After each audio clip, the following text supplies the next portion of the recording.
इतना काम कर रही है और तू मेहंदी मंडवा रही है।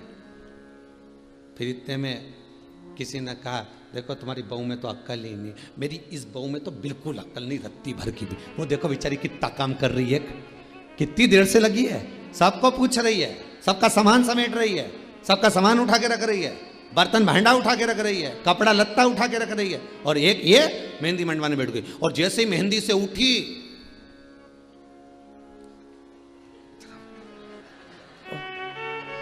बेचारा भेरू दौड़ के आया।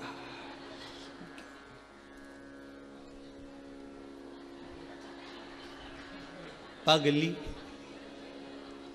अब ये पागल, अब बेचारा रोटी की थाली वाली लगा के लाया, डुबा डुबा के खिला दिया। अब यही कर सकता, पहले से तो वो ही डूबा हुआ है, डुबा डुबा खिला। अब में तो अकल नहीं थी, नमक धर लाता, अब खिला। फिर किसी ने कहा, देख लो तुम्हारी बहू सब काम में लगे और वो खाना खा रही है, अक्ल नहीं है, पगली है। अब समझदार जो बहू थी उसने पूरा काम संभाला, कपड़े संभाले, जेवर संभाला, घर में ताला भी लगाया, चाबी भी लगाई, कमर में खोस के भी लाई, सब माता पूजन करने चले गए, सब मंडप करने चले गए, सब रिसेप्शन में चले गए, और ये संभालती फिरी। और एक तैयार हो हुआ कि वो तो खूब एंजॉय करे। अब एक पागल है, एक समझदार है।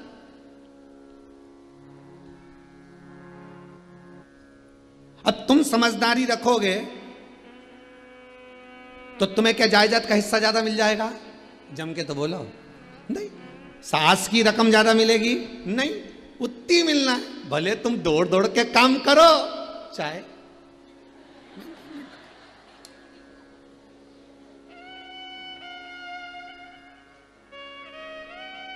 और बल्कि जो बढ़ बढ़ कर काम करता है उसको कम ही मिलता है, ये शास्त्र रीति है। बेचारी बुआ जी के लाके बिठा दिया, मामी जी के लाके बिठा दिया, मामी जी सारे कपड़े आ रहे संभालते आना, और बुआ जी वहीं बैठी सारा कपड़ा संभालती जा रही, सारी रकम संभालती जा रही, सारा सामान संभालती जा रही, और सारी बहुएं डेंटिंग पेंटिंग करके सारी पार्टी का एंजॉय कर रही, और डुकरिया बैठी।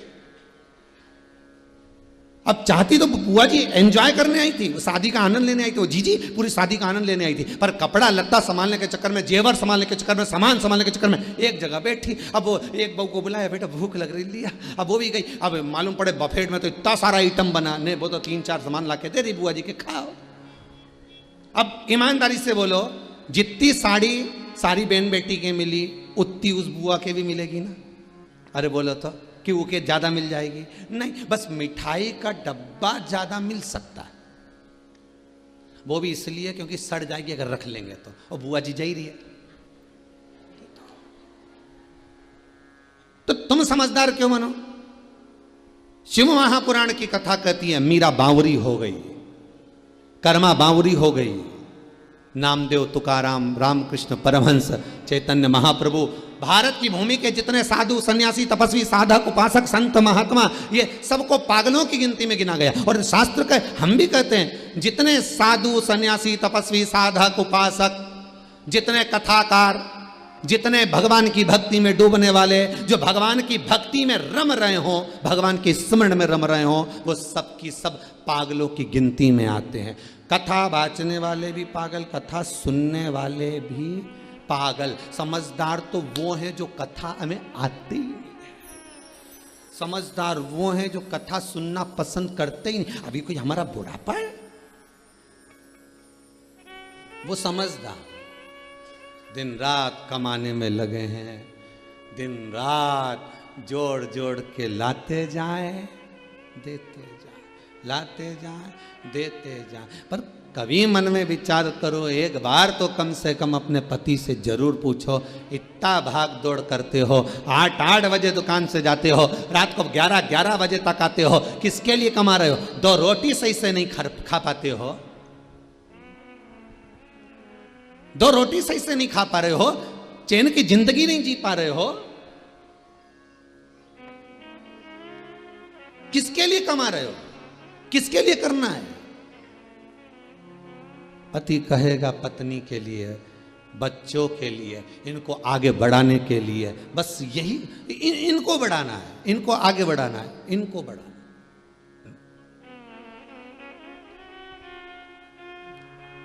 सोच सोच के टेंशन ले लेके शुगर हो गई, भूखे रह रह के बीपी ऊंचा नीचा हो गया, नींद नहीं आ रही तो आंखें के नीचे कालापन आ गया, रात के घबराहट भी होए। डॉक्टर साहब के पास गए तो के डॉक्टर साहब बड़ी बुरी हालत है। हो क्या रहा है? सब कुछ हो रहा है।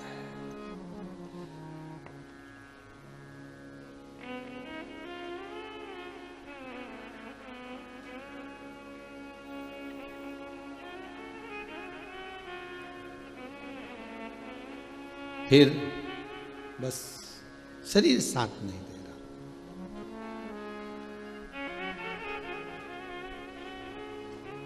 जब फुर्सत बात करन की न थी, जब कमाने में लगे थे तो 2 मिनट की फुर्सत नहीं थी बात करने की। न परिवार, न कुटुंब, न कबीला, न माता, न पिता, न भाई, न बंधु, न पत्नी, न बच्चे, किसी के पास बैठने का समय नहीं। जब फुर्सत बात करन की न थी, फिर बतियाने वाला कोई नहीं। वावारी दुनिया मतलब की दुनिया में किसी का कोई नहीं। वावारी दुनिया मतलब की दुनिया में किसी का कोई नहीं।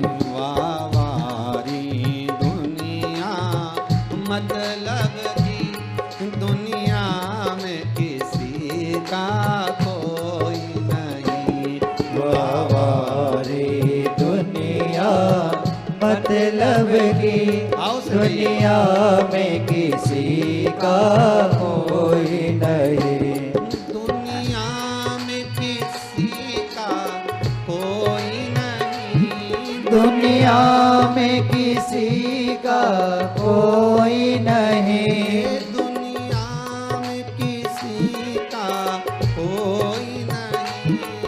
दुनिया में किसी का कोई नहीं। दुनिया में किसी का कोई नहीं। दुनिया में किसी का कोई नहीं।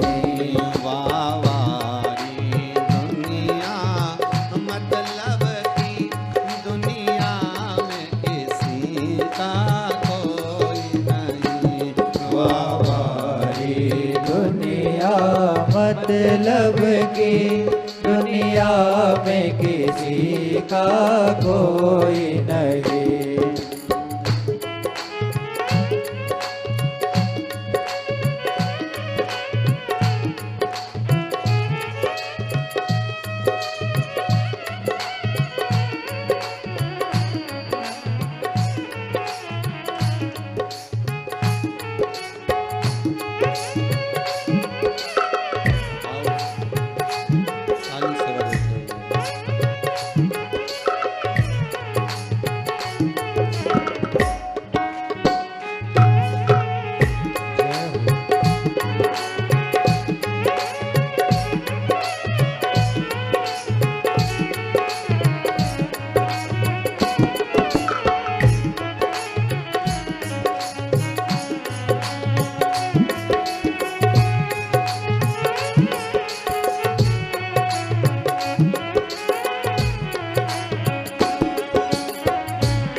सुख के साथी हजारों थे।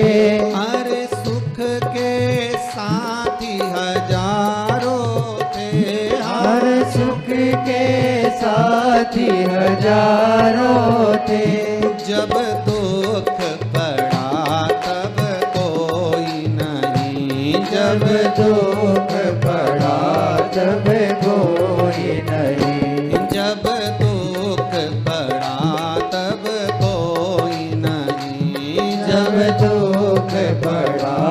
मतलब कोई नहीं। वारी दुनिया मतलब की दुनिया में किसी का कोई नहीं। वारी दुनिया मतलब की दुनिया में किसी का कोई नहीं।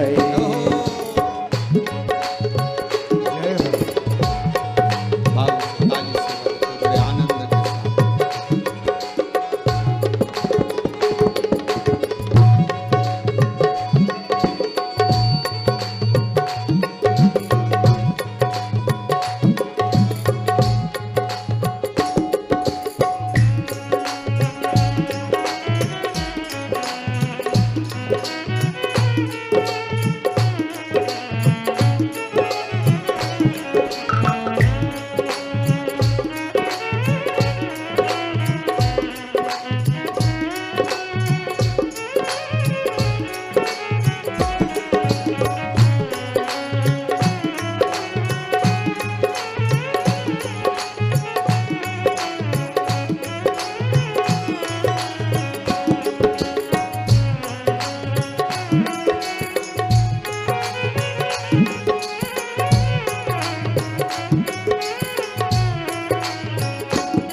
अरे धन के साथी हजारों थे।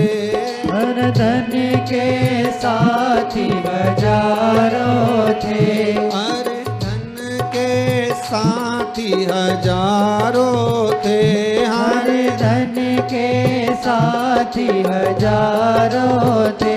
जब धन ही नहीं तो कोई नहीं। जब धन ही नहीं तो कोई नहीं। जब धन ही नहीं तो कोई नहीं। जब धन ही नहीं तो कोई नहीं। वारी दुनिया मतलब की दुनिया में किसी का कोई नहीं। वारी दुनिया मतलब की दुनिया में किसी का कोई नहीं। वारी दुनिया मतलब की दुनिया में किसी का कोई नहीं। वारी दुनिया मतलब की दुनिया में किसी का कोई नहीं। इस संसार सागर में जब हम जन्म लिए हैं, इस संसार सागर में हम जब आए हैं, हमको लगता है ये अपना है।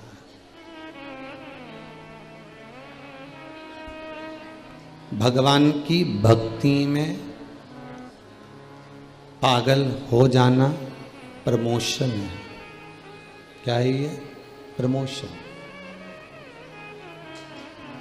जो भगवान की भक्ति में पागल हो गया, समझ लो उसका प्रमोशन हो गया। और जो समझदार हो गया उसका डिमोशन हो गया। अब कोई तुमसे कहे ना ये तो पागल हो गई, कथई कथा कथई कथा कथई कथा, इसके पास तो कोई काम बचा ही नहीं है, केवल कथई कथा सुने तो समझ लो कि अपन पागल हो गए। मतलब अपना प्रमोशन हो गया, पद बढ़ गया।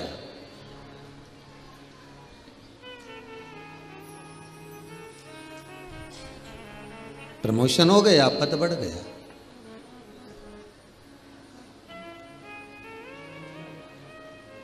हमें नहीं होना समझदार। शिव कथा कह रही, 84 अंगुष्ठ का शरीर भगवान वामन ने धारण करा और 84 अंगुष्ठ का शरीर धारण कर कर एक हाथ में छत्र लेकर दूसरे हाथ में कमंडल लेकर राजा बलि की यज्ञशाला में जब पहुंचे हैं भिक्षा मांगने के लिए, राजा बलि देने को तैयार है कि ले लीजिए। आपने भागवत जी में तो सुना ही होगा ना सारा चरित्र, बहुत सुंदर सुंदर संवाद है श्रीमद् भागवत के भीतर। आप ले लीजिए। कितना चाहिए आपको? 3 पग भूमि।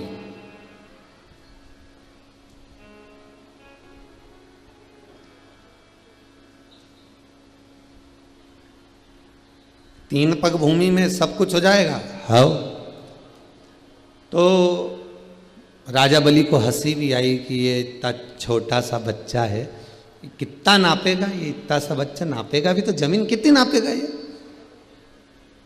राजा बलि ने कहा एक काम करो, हम हमारे पांव से नाप कर दे देते। वामन भगवान ने मन में सोचा तेरे पांव से 90 ना होती तो मैं यहाँ आया काहे को, टाइम भी तो बर्बाद करा कि नहीं करा मैंने आके है, और हम तो हमारे पांव से नाप लेंगे। तो राजा बलि बोला कि एक काम करो कि फिर तुम थोड़ा और ज़्यादा मंग लो। अब वामन भगवान ने मन में सोचा इतना ही निकल जाए नहीं वही बहुत है। कहने को तो कहने वाला व्यक्ति कुछ भी कह दे, कुछ भी कह दे। तू एक बार मुझे बोल के तो देख, तेरे लिए चांद तोड़ लाऊं।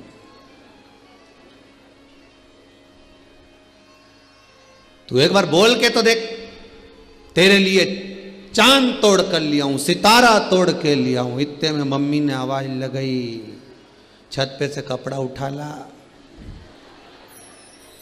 ये चांद बाद में तोड़ ली है, पहले कपड़ा तो उठा ला। सारे अरमानों में पानी फिर गया, चांद तोड़ रहा था, अब कपड़ा उठाने जा। कहने को तो कोई भी कुछ कह दे। एक बच्ची गार्डन में घूम रही थी, वो अपने कोई पति से बोल रही होगी, शादी पक्की हो गई होगी या जो भी कुछ हुआ होगा, तो बोल रही थी अपनी एक बार शादी तो हो जान दो, पूरे घर को स्वर्ग बना दूंगी, तुम्हें टेंशन लेने की बिल्कुल जरूरत नहीं है, क्यों चिंता करते हो, पूरे घर को स्वर्ग बना दूंगी। हमने भी देखकर कहा गजब का विल पावर है, घर को स्वर्ग बनाएगी और घर के लोगों को स्वर्गवासी। अब ये घर को स्वर्ग बना दे, घर वालों को स्वर्गवासी, गजब। कहने को कुछ भी कह दो, तुम बोलो तो सही, तुम कहो तो सही। तो राजा बलि बोल रहा है कि मैं 3 पग भूमि को नाप कर दे देता हूँ, अपने पाँव से नाप देता हूँ, और भी ज़्यादा मंग लो, नहीं चाहिए। तब आखिरी का जो निर्णय था वो ये था कि भगवान अपने पाँव से नाप रहे हैं। अपन को तो शिव पुराण का आनंद लेना, ये भागवत का थोड़ा सा संवाद है। गंगा अवतरण की कथा है, एक वामन पुराण में गंगा अवतरण की कथा ये भी लिखी गई है, उसको भी समझ लीजिए। 3 पग भूमि, ठीक है। शुक्राचार्य बाबा ने आकर मना किया, फिर भी नहीं माने, नापने के लिए अग्रण्य हुए। कमंडल के अंदर जो टोटी थी उसमें शुक्राचार्य जी जाकर बैठ गए, एक आंख लगाकर देखने लगे कि बाहर क्या हो रहा है। पानी नहीं निकला कमंडल से। पूछा गया कि कमंडल से पानी क्यों नहीं निकल रहा, तो वामन भगवान बोले मुझे लगता है कमंडल में कचरा अड़ गया। अब इनके क्या मालूम था कि शुक्राचार्य जी अड़े बैठे, कचरा अड़ गया मुझे लगता है। अच्छा हाँ, जब ही नहीं निकल रहा। तो इतने में राजा बलि बोला मैं कचरा साफ करके लेके आता हूँ। तो वामन भगवान बोले तुम्हें कचरा साफ करने की क्या जरूरत। वामन भगवान बोले हमारे तो जितने अवतार हुए हर अवतार में हमने कचरे ही साफ करा।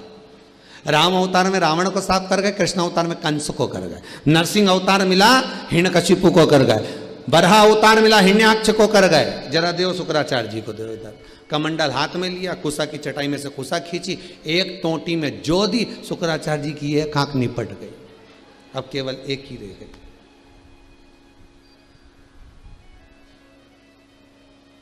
कितनी सुंदर बात श्रीमद् भागवत में लिखी, शिव महापुराण में लिखी कि माता पिता, घर का बुजुर्ग, घर का बड़ा, घर का बयो, घर का वृद्ध, घर का जो बड़ा होता है, बुजुर्ग होता है, घर के जो बड़े होते हैं, उनकी दृष्टि एक होना चाहिए। तो इसका मतलब ये नहीं कि तुम घर जाके निपटा दो, उनकी दृष्टि एक होना चाहिए। एक से क्या मतलब है कि अगर 4 बहुएं हैं तो चारों के प्रति एक बराबर का प्रेम हो, 3 बेटे हैं 3 के बराबर का प्रेम हो, 2 बेटे हैं 2 के प्रति बराबर का प्रेम हो, 4 बेटियां चारों के प्रति बराबर का प्रेम हो। पहले की माताएं बड़ी समझदार होती थी, जब दिवाली पे कपड़ा लेने जाती थी एक थान का कपड़ा कटवा के लेके आती थी, लल्लू कल्लू ने पप्पू ने मुन्ना सबकी एक जैसा पिना देती थी। और अगर लल्लू कल्लू पप्पू मुन्ना में से एक भी घूम जाता था तो पहचान में आ जाता कमलाबाई का छोरा है, रन।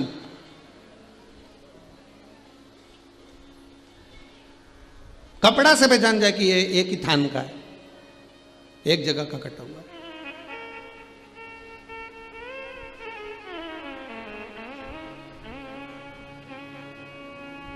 शुक्राचार्य जी की एक आंख क्यों करी गई? क्योंकि दान करने वाले को रोक रहे थे। शिव महापुराण की कथा कहती है कि जिस समय दान करने का मन में भाव प्रकट हो जाए, जिस समय दान करने का एक लक्ष्य प्रकट हो जाए, जिस समय तुम्हारी चित्तवृत्ति में एक बात आ जाए कि मुझे ये दान करना है, इन हाथों से देरी मत करना, दान कर देना। दान मन में आने के बाद अगर रख लिया जाता है तो व्यापार, व्यवसाय या उन्नति को रोकना प्रारंभ कर देता है। जो हमने मन में संकल्प लिया कि मैं ये दान करूंगी, 500 रुपए करूं, 2 रुपए करूं, 50 रुपए करूं, किसी को ये दूंगी वो दूंगी, तो वो पहले दो, क्योंकि वो दान तुम्हारे मन से निकल गया। और वो दान अगर तुम्हारे घर में पड़ा हुआ है 5,000, 10,000, 20,000, 21,000, 1 रुपया, 4 रुपया, 2 रुपया, वो जब तक घर में पड़ा हुआ है तब तक तुम्हारी वृद्धि नहीं करने देगा, तुम्हारी उन्नति को रोकेगा। जिस दिन तुम्हारे मन में दान का भाव हो गया कि अब ये मैंने दान कर दिया है, चाहे कुछ भी हो जाए, इसको मुझे दान करना, भले तुमने अलग निकाल के रख दिया, भले तुमने कपड़े में बांध के रख दिया, भले तुमने गुल्लक में रख दिया कि मैं जाऊंगी जब दूंगी, मैं ये करूंगी जब पहुंचूंगी जब दूंगी, भले निकाल के रखा, पर रखा तो घर में ही है ना। दान अगर एक बार मन से दे दिया जाता है, दान एक बार अगर चित्तवृत्ति से दे दिया जाता है, फिर उसको रखा नहीं जाता, उसको पहुंचाने का प्रयास करना पड़ता है। मैं दे दूं, कैसे भी पहुंच जाए, बस 50 काम छोड़ दो, फिर देखिए आना ही है, फिर पहुंचाना ही है। घर में कोई अड़चन आ रही है, सब दूर पूछ लिया, पंडित जी से भी पूछा, ना जाने क्या हो रहा है, हमारे तरक्की रुकी पड़ी, तो पंडित जी नहीं बोलेंगे कि तूने, पंडित जी बोलेगा तो ये सोचेगी कि बताओ कैसा है, ये तो अपनी अपनी सोच है। पंडित जी नहीं बोलेगा कि तुमने कहीं का दान रख रखा है क्या, या तुमने दान का संकल्प लिया था क्या, या कोई देने की बात करी थी क्या, या मन में तुम्हारे विचार आया था क्या, तो वो तुम्हारा रखा है, इसलिए ये तरक्की, ये उन्नति, ये वृद्धि रुक रही। दान पहले करो।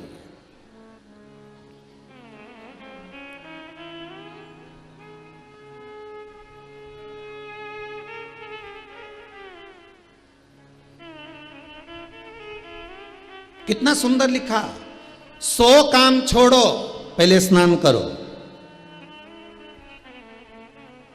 1000 काम छोड़ो पहले भोजन करो,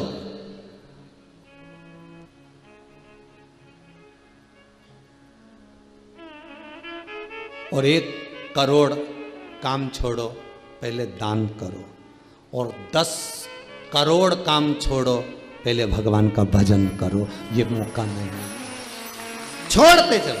50 काम छोड़ना है, पहले भगवान का भजन इन श्वासों से, इन धड़कनों से, इन हृदय से, इन चित्त से, इस वृत्ति से हो।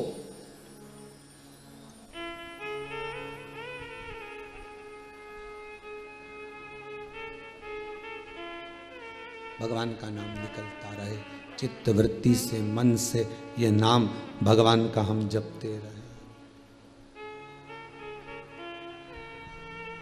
नाम दिल से जो भगवान का लिया करते हैं, उन्हीं भक्तों को प्रभु प्रेम किया करते हैं।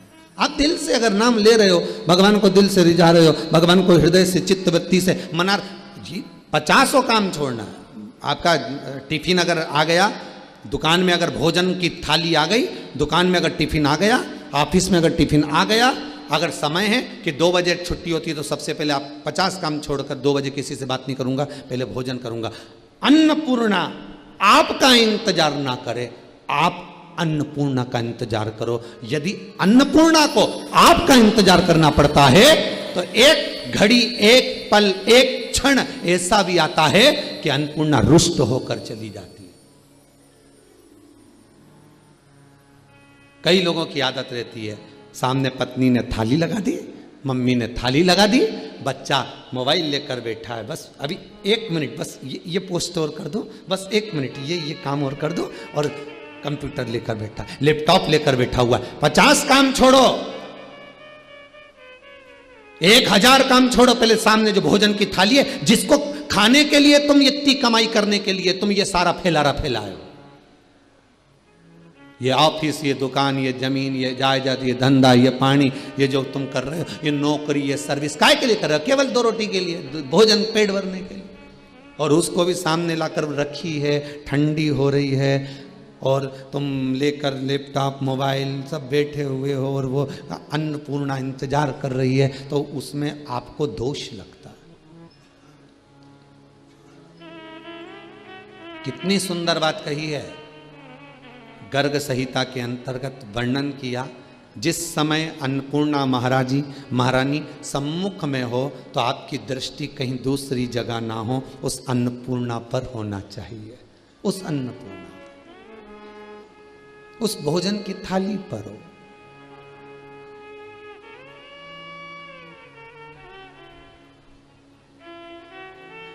कई लोगों की आदत है, इधर अखबार खोल के बैठ गए, भोजन करते करते अखबार भी पढ़ रहे हैं, भोजन करते करते मोबाइल भी चला रहे हैं, भोजन करते करते टीवी देख रहे हैं।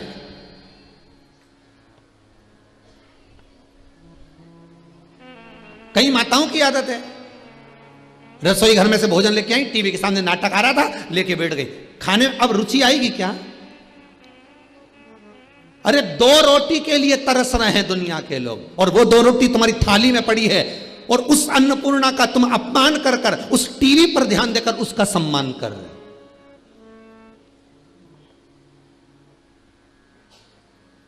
मोबाइल चला रहे हैं, सामने भोजन की थाली रखी है, बात कर रहे, सामने भोजन की थाली रखी है।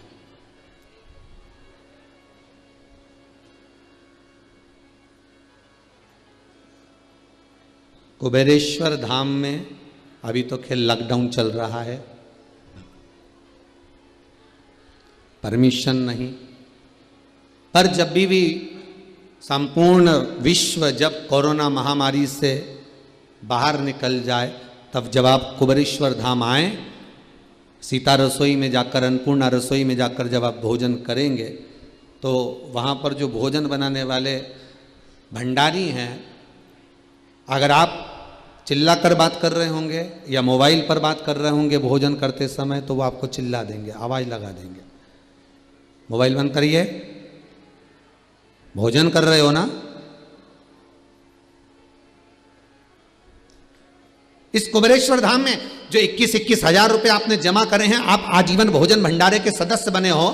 जब यह मंदिर का निर्माण पूर्ण हो जाएगा कुबेरेश्वर धाम का, भोजन भंडारा तो चालू हो चुका है, पर जब मंदिर का निर्माण हो जाएगा, जिन जिन ने 21,000 रुपए जमा करे हैं आजीवन भोजन भंडारे के, उनका नाम वो शिलालेख पर एक बड़े से पत्थर पर सबके नाम अंकित हो जाएंगे। तुम्हारे बच्चे कभी आएंगे, अपना नाम पढ़कर गौरवान्वित महसूस करेंगे कि ये तारीख को हमारे पूर्वजों ने भोजन की व्यवस्था कर कर गए हैं। ये अन्नपूर्णा का भोजन। तो यहां नियम है, आप जब भोजन करेंगे, वहां मोबाइल चला रहे होंगे तो मना कर दिया जाता है, भोजन बनाने वाला भंडारी मना कर देगा, या फिर अंदर जो हरडिया जी रहते हैं वो मना कर देते हैं, नहीं साहब अंदर ना तो मोबाइल चलेगा ना आपकी बात चलेगी, आप तो सीधे भोजन करो, रस तत्व ग्रहण करो, मां अन्नपूर्णा का नाम लो, कुबेर भंडारी का नाम लो, क्योंकि उसके घर का अन्न का भाग जब हम ग्रहण करते हैं, उसके दरबार का जब हम प्रसाद ग्रहण करते हैं, तो मेरा कुबेरेश्वर महादेव किसी ना किसी रूप में हमारा भी कल्याण कर ही देता है। ये उसकी कृपा है, ये उसकी दया। तो मना कर देते हैं, आप मोबाइल अंदर नहीं चलाओगे, आपको जो बात करना है बाहर जाकर करिए, या फिर भोजन की थाली रख दीजिए।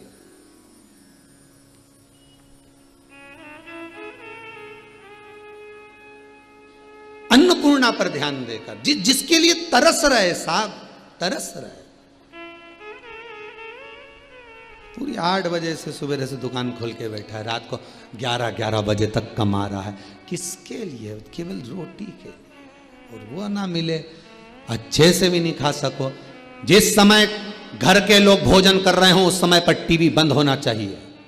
जिस समय पर तुम्हारे यहां पर कोई विशेष अतिथि आया हो, उस समय पर टीवी बंद होना चाहिए। जिस समय पर तुम्हारे यहां कोई मेहमान आया हो, उस समय पर कितना भी अच्छा सीरियल आ रहा हो, कितना भी अच्छा नाटक आ रहा हो, टीवी बंद होना चाहिए। हाँ, कथा चल रही हो और कोई मेहमान आ गया तो टीवी चालू रहना चाहिए, क्योंकि उसके कानों में वो शब्द जाएगा तो तर जाएगा। भले राम नहीं कहा, भले शिव नहीं कहा, भले कृष्ण नहीं कहा, पर कथा चल रही है तो उसका शब्द उसके कानों में जाएगा। आप व्यापार कर रहे हो, व्यापार करते समय टीवी चालू कर दी, 4 ग्राहक आ रहे हैं, उनके कानों में वो कथा जाएगी, तर जाएगा। कोई सीरियल चल रहा है, नाटक चल रहा है और आप भोजन कर रहे हो, तो पहले टीवी बंद कर दो, पहले भोजन पर ध्यान दो, फिर नाटक चालू करेंगे। पर यहां तो थाली लेके बैठे,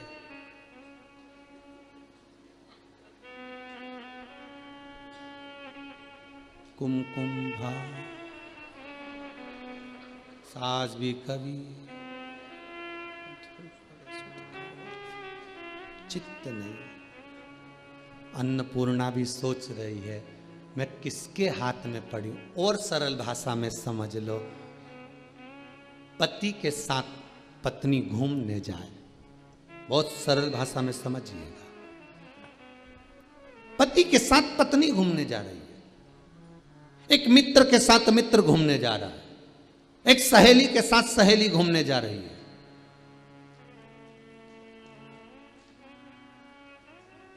और तुम बात करते हुए जा रहे हो उससे, और उसका मन तुम में नहीं है और वो मोबाइल चला रहा हो, तो तुम्हें कैसा लगेगा? सत्य बताना ईमानदारी से। पति के साथ तुम घूमने जा रही हो, अपनी सहेली के साथ मार्केट करने जा रही हो, अपने दोस्त के साथ आप शॉपिंग करने जा रहे हो, और दोस्त मोबाइल में लगा हुआ है, बस हेडफोन लगाया और मोबाइल में बस, और चला, साथ में गाड़ी भी लेकर गए और दिन भर मोबाइल में लगा, और गए थे बड़े एंजॉय के हिसाब से, चलो बात करेंगे, आधा घंटा निकालेंगे, मित्रों के साथ बैठेंगे, ये करेंगे। पत्नी भी सोच कर गई थी चलो मेरे को लेकर जा रहे हैं, आज मौका मिला है, घर पर अच्छे से बात नहीं हो पाए, हो सकता है अपन चलेंगे, 2-4 बात होगी पति के साथ। तो वो बेचारी बात करने के लिए बैठी है, वो बेचारा बात करने के लिए बैठा, और ये अपनी सहेली से बात में लगी है, कैसी है। अब वो मन में सोच रहा है कब मोबाइल रखे और कब मुझसे बात करे, और पत्नी की सोच रहा, पत्नी, और ये मोबाइल। अब चित्त नहीं लग रहा ना, आपका मन नहीं लग रहा ना, तो मन मोटा होगा कि नहीं होगा? आखिरी में मन मोटा होगा कि नहीं होगा? कि बताओ, हमारे साथ गया, हमारी सहेली थी, हमारा दोस्त था, पर मन मोटा। उसी तरह अन्नपूर्णा की थाली तुम्हारे हाथ में है, भोजन तुम्हारे सामने है, और तुम टीवी देख रहे हो, तुम मोबाइल देख रहे हो, तुम हैंडसेट देख रहे हो, तुम मैगजीन पढ़ रहे हो, तुम अखबार पढ़ रहे हो, और वो अन्नपूर्णा तुम्हारे सामने है, तो अन्नपूर्णा का अपमान होगा कि नहीं होगा? दूसरी बार तुम्हारी पत्नी तुम्हारे साथ घूमने जाएगी क्या? पहले कह देगी या तो मोबाइल रख लो या मुझे रख लो। सहेली बोलेगी कि नहीं बोलेगी? सहेली बोलेगी कि नहीं बोलेगी कि मेरे साथ चल रही है तो देख मोबाइल घर पे छोड़कर चल, या लेके चल रही है तो देख बात मत करना। दोस्त भी कह देगा दिन भर तो कानों में ये लगा के रखता है और मोबाइल चलाते रहता है, कम से कम दोस्तों से मिलने आए तो थोड़ी देर तो अच्छे से मिल, इसके बाद चालू कर ले। तो थोड़ी देर के लिए, अन्नपूर्णा के लिए, भोजन के लिए, उस अन्न माता के लिए अपनी ये टीवी, अपना ये हैंडसेट, अपना ये मोबाइल, अपना ये लैपटॉप, अपना ये कंप्यूटर छोड़कर 15 मिनट, ज़्यादा से ज़्यादा 20 मिनट में भोजन हो जाता है। उस अन्नपूर्णा को समय दो, तो वो अन्नपूर्णा जब शरीर में जाती है तो रोग उत्पन्न नहीं करती। और रोग कौन सी अन्नपूर्णा उत्पन्न करती है वो भी समझ लीजिए, तुम उसको समय नहीं दे रहे। रोग कौन उत्पन्न कर रहा है? घर पे आके झगड़ा कौन करेगी? तुमने जिसको लेकर गए तो समय नहीं दिया, झगड़ा वो करेगी। उसी तरह टीवी देख देख कर भोजन करो, डायबिटीज होगी। टीवी देख देख कर भोजन करिए, बीपी शुगर सब होगा। यहां तक शास्त्र कहता है कि टीवी देखकर भोजन करने वालों की हेल्थ बढ़ती चली जाती है। बोलते कि नहीं बोलते? बच्चा अगर टीवी देख रहा है और भोजन कर रहा है तो उसकी हेल्थ बढ़ती चली जाएगी, रोग बढ़ते चले जाएगा। मोबाइल देखकर भोजन कर रहे हो, रोग बढ़ता चले जाएगा, क्योंकि ध्यान नहीं रहता, और वो वसा के रूप में काम करती। और अगर हमने सब दूर से त्याग कर रस तत्व को ग्रहण करा है, भोजन का रस ग्रहण करा है, तो वो अन्नपूर्णा, जिसका अन्न उदर में जा रहा है, वो हजारों औषधियों के बराबर हो जाता है, औषधि के रूप में हो जाता है। पर हम त्याग रहे हैं, हम त्याग रहे हैं। भगवान वामन का चरित्र कर रहा है, नहीं चाहिए हमको तो 3 पग भूमि चाहिए। 3 पग भूमि नाप लीजिए, दान करने का मौका मिले दान करिए। शुक्राचार्य जी ने दान को रोका था, इसलिए कहा चलेगी। दान, पुण्य, कीर्तन, सत्संग जो करना है समय पर करो, कल पर मत टालो।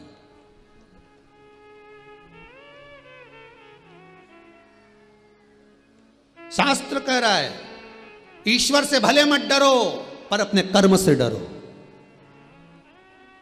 किससे डरना है? कर्म से। ईश्वर तो माफ कर सकता है, गुरु से नहीं डरना, मत डरो, गुरु माफ कर सकता है। माता पिता से नहीं डरना, मत डरो, माता पिता माफ कर सकते हैं। घर के बुजुर्गों से नहीं डरना, मत डरो, घर के बुजुर्ग माफ कर सकते हैं। परमात्मा से नहीं डरना, मत डरो, परमात्मा माफ कर सकता है। पर कर्म मनुष्य का कभी माफ नहीं करता, वो तो भुगताता है, भोगना तो पड़ता है। चाहे रोके भोगो, चाहे हंसकर भोगो। गुरु माफ कर देगा, ईश्वर माफ कर देगा, शंकर माफ कर देगा, पर कर्म कभी माफ नहीं करेगा। कर्म तो भुगताएगा। जैसी करनी करोगे वैसा भोगना पड़ेगा। सियोर वाला महाराज तो यहाँ टीवी के सामने आस्था चैनल पर बोल देगा कि भैया भोजन टीवी बंद कर देना चाहिए, भोजन करते समय नाटक बंद कर देना चाहिए, भोजन, हाँ अगर भजन आ रहे हो, हाँ अगर कथा चल रही हो और उस समय पर आप भोजन कर रहे हो, बिल्कुल पहले का नियम था।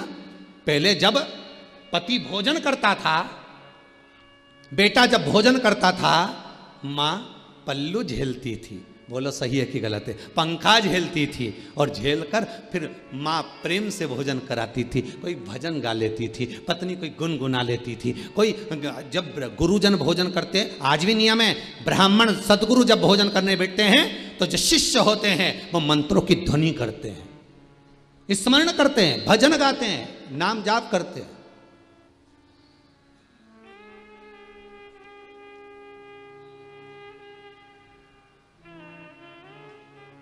पहले भोजन होता था शादी ब्याहों में भी तो कीर्तन मंडलियां बैठती थी, आज के जमाने में तो बफेट चले और गाना चले थारी अखियां का जो जादू।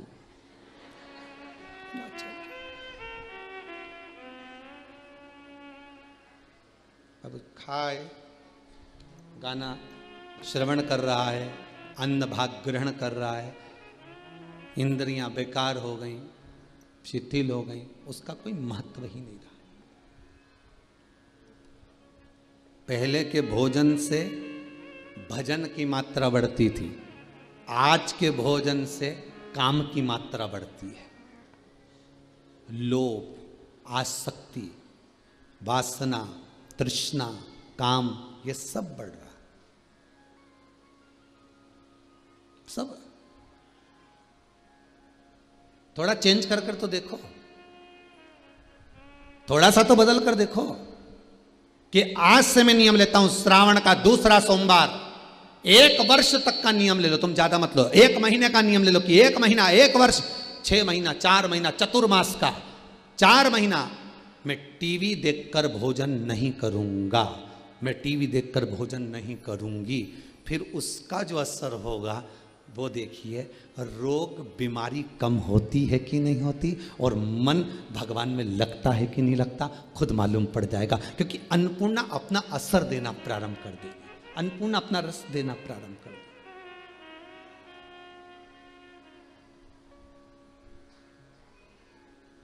जाओ भोजन करना, करो। अन्नपूर्णा अपना भाग स्वयं दे रही है, अपना रस तत्व अन्नपूर्णा स्वतः प्रदान कर रही है, और अन्नपूर्णा जब अपना रस देना प्रारंभ करेगी तो सुख अपने आप आएगा। डोल उठी है सारी धरती देख रे, डोला गगन है सारा, आज तेरे दर आया मांगने, जगत का पालन हारा रे, जगत का पालन हारा। तू छोड़ सकल अभिमान, ओ पगले कर ले तू थोड़ा। दान, पुण्य, भजन, स्मरण, ये कोई पागल ही कर सकता है जो भगवान की भक्ति में डूबा हुआ, ये कोई पागल ही कर सकता। भगवान की भक्ति में वही डूब सकता है भाई।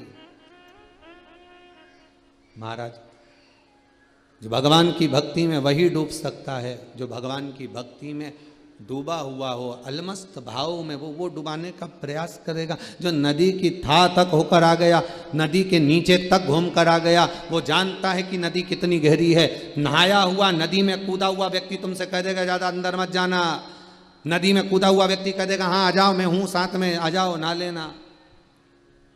नहाया हुआ व्यक्ति ही नहवाएगा, आ जाओ कूदो, पानी ज्यादा गहरा नहीं है। उसी तरह भगवान की भक्ति में डूबा हुआ व्यक्ति तुम्हें डुबाने का प्रयास करेगा कि भगवान की भक्ति में कैसे डूबना, शिव के पूजन में कैसे डूबना, शंकर के अनुमोदन में कैसे डूबना, कैसे डूबे।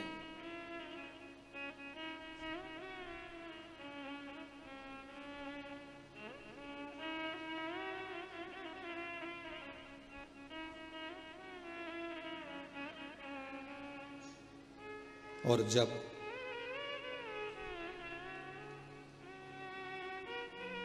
चित्त वृत्ति रम जाएगी, फिर शुद्धता चली जाएगी।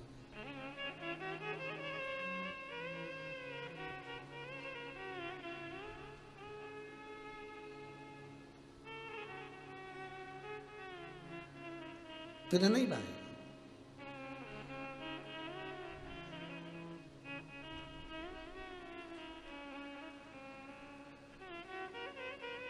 ओ काशी वाले तेरे बिना ना रोटी, सुन भोले भाले तेरे बिना ना रोटी भावे। ओ काशी वाले तेरे बिना ना रोटी भावे। ओ काशी वाले तेरे बिना ना रोटी भावे। तेरे बिना ना रोटी भावे, तेरे बिना ना रोटी भावे। भोले भाले तेरे बिना ना रोटी भावे। ओ काशी वाले तेरे बिना ना रोटी भावे।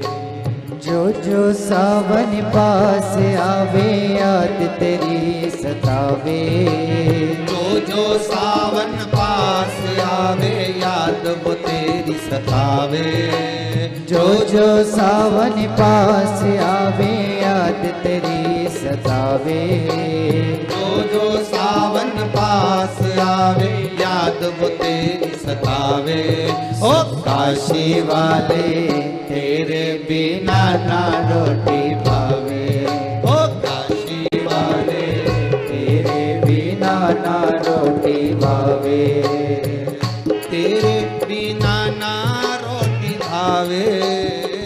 तेरे बिना ना रोटी भावे। ओ तेरे बिना ना रोटी भावे। तेरे बिना ना रोटी भावे। ओ काशी वाले जय हो। तेरे बिना ना रोटी भावे। ओ काशी वाले तेरे बिना ना रोटी भावे।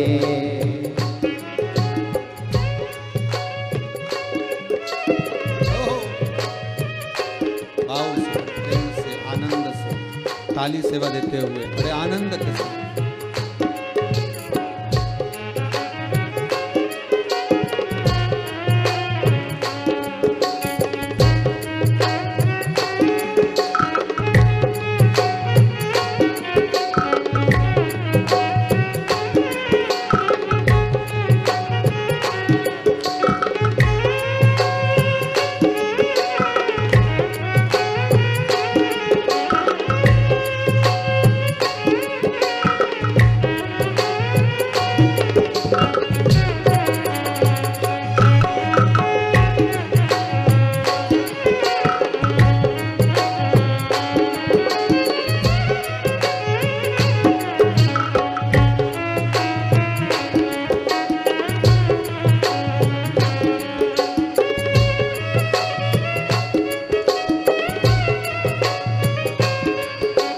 सपने में भी काशी देखे सारी रात सतावे।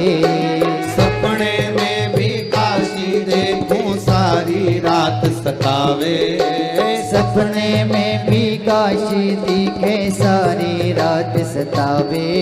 ओ सपने में भी काशी देखे सारी रात सतावे। ओ काशी वाले तेरे बिना ना रोटी भावे। ओ काशी वाले तेरे बिना ना रोटी भावे। ओ भोले भाले तेरे बिना ना रोटी भावे। ओ भोले भाले तेरे बिना ना रोटी भावे। जब जब सावन पास आवे याद वो तेरी सतावे। जब जब सावन पास आवे याद तेरी सतावे। ओ जब जब सावन पास आवे याद वो तेरी सतावे। जब जब सावन पास आवे याद तेरी सतावे। ओ काशी वाले तेरे बिना ना रोटी भावे। ओ काशी वाले तेरे बिना ना रोटी भावे। ओ डमरू वाले तेरे बिना ना रोटी भावे। ओ डमरू वाले तेरे बिना ना रोटी भावे। काशी वाले तेरे बिना ना रोटी भावे। ओ काशी वाले तेरे बिना ना रोटी भावे। ओ डमरू वाले तेरे बिना ना रोटी भावे। ओ डमरू वाले तेरे बिना ना रोटी भावे।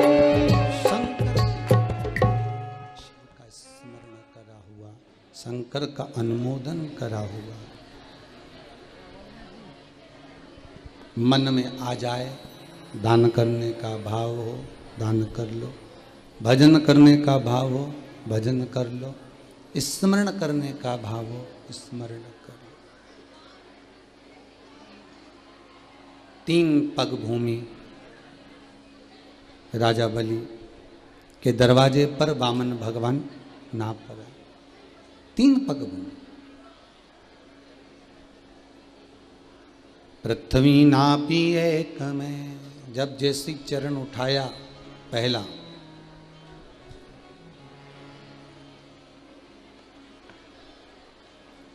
दूसरा चरण उठाया आकाश में गया,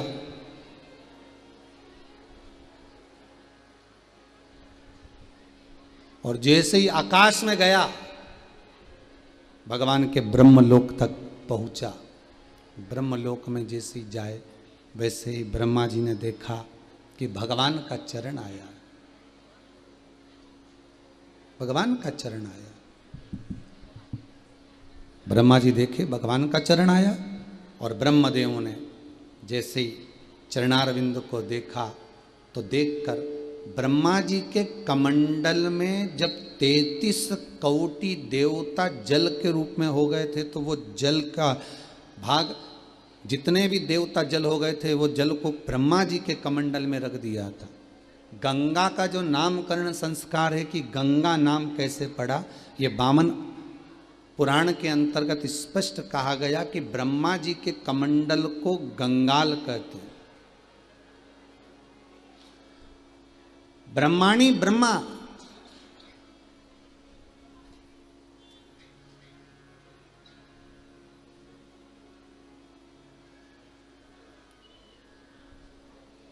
कमंडल को गंगा, और उस कमंडल के भीतर जो जल एकत्रित कर रखा है वो गंगा जल।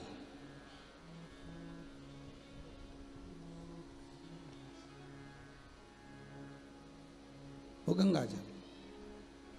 महाराज जब स्पीकर नहीं चल रहे हैं बाहर वाले, गंगाल भगवान का चरण दिखा,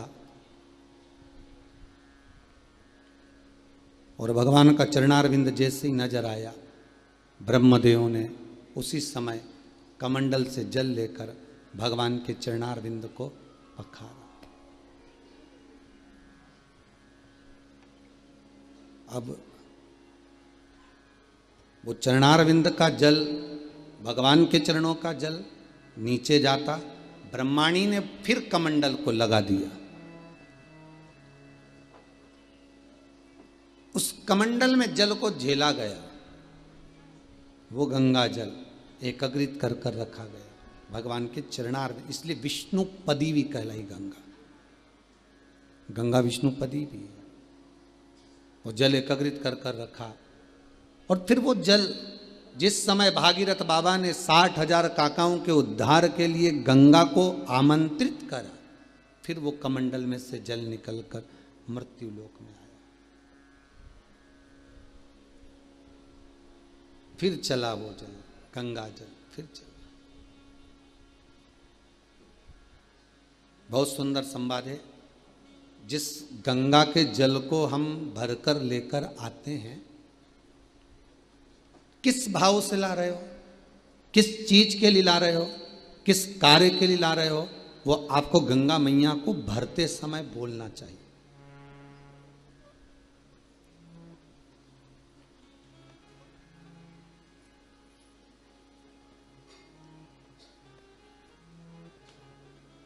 वो गंगा मैया को आपको भरते समय बोलना है। बस हम तो नहाने गए थे साहब, भर के लिया है, तो लेके तो आए हो, पर बोलना तो पड़ेगा ना। अगर आप लोग कुबेरेश्वर धाम आते हो, कभी आओ जाओ, तो आपके मन में ये भाव कि हम किस लिए आए। किसी का मन होता है कि हम कथा सुने, किसी का मन होता है कि हम दर्शन करें, किसी का मन होता है कि हमारी कोई मनोकामना है, हम उसके लिए आए। तो कुछ कामना से तो आप लेकर जा रहे। तो गंगा जी को जब झारी जी भरी जाती है, गंगा के जल को जब झारी जी में बॉटल में आदि स्थान पर आप जो भरकर लेकर आते हो, उसमें आपका पहला भाव होना चाहिए कि गंगा को निमंत्रण देते समय आपको बोलना पड़ेगा। जैसे गंगा मैया पूछ रही हैं, भागीरथ तुम मुझे क्यों लेकर जाना चाहते हो, किस लिए पुकार रहे हो। तो भागीरथ जी कहते मेरे 60,000 काकाओं का उद्धार करना है। 60,000 काकाओं का उद्धार करना है, इसलिए गंगा मैया मैं आपको लेकर जा रहा हूं। तो 60,000 काका कहाँ है, तो कहा कपिल मुनि के आश्रम में। अब आप गंगा तो लेकर आए हो, पर गंगा जी से आपने ये नहीं कहा कि हमारे यहां क्यों चलना है। आपको एक बार तो बोलना था कि गंगा मैया आप हमारे साथ घर चलिए। गंगा जी ने पूछा कहां तक जाना है, तो भागीरथ जी ने कहा कपिल मुनि के, जम के बोली आश्रम तक जाना है। ठीक है, आप गंगा जी को लेके आई तो कभी बोला कि अपने को इंदौर तक जाना है, या अपने को भोपाल जाना है, या अपने को दिल्ली जाना है, या अपने को यहाँ हरियाणा जाना है, या पंजाब जाना है, या अपने को मेरा गांव का नाम ये है, घर का नाम ये है, अपने को यहाँ जाना है। गंगा जी को बोलना तो पड़ेगा ना। और क्यों जाना है, गंगा पूछती है चलने से पहले कि मैं शंकर के सिर से निकल कर जा रही हूं, तो शिव को बताना पड़ेगा मुझको। जिसके साथ रह रही हूं उसको हाजिरी तो देना पड़ेगी कि मैं जा कर रही हूं। आप हमेशा लक्ष्मी जी को निमंत्रण देते हो, लक्ष्मी मैया मेरे घर पे आ जाओ, मैं बड़ा दुखी हूं, मैं तो बहुत परेशानी में हूं, बहुत कष्ट में हूं, हमारे यहाँ तो कोई व्यापार ही नहीं चल रहा, लक्ष्मी मैया कृपा करो। अब तुम लक्ष्मी को तो बुला रहे हो, पर लक्ष्मी को बुलाने से पहले तुम्हें भगवान विष्णु को जाकर कहना तो पड़ेगा कि माता लक्ष्मी हमारा घर भूल गई है, आप इनको लेकर आओ, या आदेश करो कि लक्ष्मी जाओ।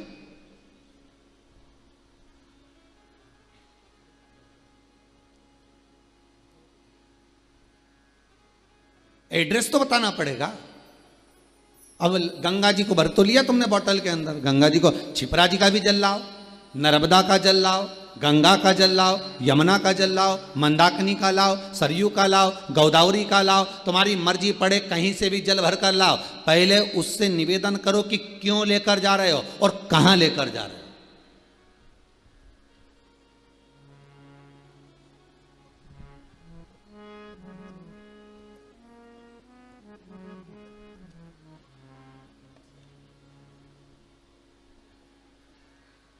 गंगा मैया, नर्मदा मैया, सरयू मैया, हे मंदाकिनी, हे गोदावरी, हे माँ यमुना, कृपा करिए आप हमारे साथ चलिए। क्यों पूछेगी गंगा, पूछेगी नर्मदा, पूछेगी यमुना, पूछेगी सरयू, मंदाकिनी, सब पूछती हैं क्यों चले, हम किसके लिए चले। तो आपको कहना पड़ेगा कि हमारे घर चलना है, आपको रोग बीमारी कष्ट दूर करना है आपको। माँ चलकर आप हमारे घर में जब प्रवेश करें, माँ उस घर में जितने पितर जितने पूर्वज इस घर की देहली से गए हों, इस दरवाजे को छोड़कर गए हों, भले पितृलोक में देवलोक में विराजमान हों, पर माँ आपको कृपा करना है, आपको कल्याण करना है। जो जिस स्थान पर हो उसको जैसे ही आप घर में प्रवेश करें, उन जीवों को आप तुरंत तार दें। इसलिए हमारे घर पर चलें, आप हमारे घर पर चलें। गरुड़ पुराण 5वां अंश कहता है गरुड़ पुराण का, श्राद्ध पक्ष में आपको लगता है कि पितृदोष बहुत है, 1 रुपए कमा रहे हो, 1.25 रुपए खर्च हो रहा है, घर में पैसा नहीं दिख रहा, टेंशन आए दिन आ रहा है, कुछ ना कुछ काम अटक रहा है, बच्चों का जॉब नहीं लग रहा, बेटियों की शादी, बच्चों का विवाह नहीं हो रहा, संतान प्राप्त नहीं हो रही, कहीं आपको लग रहा है कि पितृदोष है, किसी पंडित जी ने आपको बता दिया कि पितृदोष है, तो आप घबराना नहीं, अपने को कोई कहीं जाने की जरूरत नहीं कि पितृदोष है तो मेरे को कहीं जाना पड़ेगा, मैं क्या करूं, बहुत भारी पितृदोष है, ऐसा कुछ नहीं करना। गंगा का जल लीजिए और गंगा का जल भरकर एक कलश, श्राद्ध पक्ष के 16 दिन एक कलश में थोड़ा सा गंगा जल डालकर, लोटे में पानी भर, कलश भर में जल भरकर एक ढक्कन उसमें गंगा जल डाल दीजिए, 2 सफेद फूल उसमें पटक दीजिए और दरवाजे के पास में कहीं पर भी थोड़ा सा स्वस्तिक बनाकर उसको रख दीजिए। 16 दिन रखो, प्रतिदिन एक रखो और उसका पानी पूरे दरवाजे पर छीट दो, फिर रखो, फिर दरवाजे पर छीटो। कैसा भी पितृदोष होगा, गंगा महारानी उस पितृदोष को समाप्त कर देती है, क्योंकि शिव के साथ निवास करती है, शंकर के साथ वो रहने वाली है। कोई साधारण है गंगा? गंगा जब चलती है तो शिव से आज्ञा लेकर जाती है कि मुझे ये लेने आया है। गंगा शंकर से आज्ञा लेकर जाती है कि ये मुझे ले जा रहे हैं, ये मुझे लेने के लिए आए, मैं इनके साथ जाना चाहती हूँ, मैं जाऊं, तब शिव आज्ञा करते हैं, क्योंकि शंकर ने तो अपनी जटा में भर लिया था। फिर भागीरथ महाराज ने तप करा था, केदार ताल कथा में वर्णन किया, जहां वापिस तप करा केदार ताल, फिर तप करा। क्या चाहती हो? गंगा कहती है भागीरथ जी के कुल को तारना है। एक जटा का केश खोला, गंगा निकल कर चल दी वहां से। पूछेंगे शंकर कहां गई? आपके साथ रह रहा कोई व्यक्ति और बिना पूछे चले जाए, कोई श्रेष्ठता है क्या? ढूंढोगे कि नहीं ढूंढोगे? गया कहां? क्या बात है, दिख नहीं रहा है, गया कहां पर है, ये किस जगह पहुंच गया है? ये पूछना तो पड़ेगा कि आखिर गया कहां। गंगा जब चलती है तो पूछ कर जाती है। जब जब किसी नदी का जल भर कर लाओ,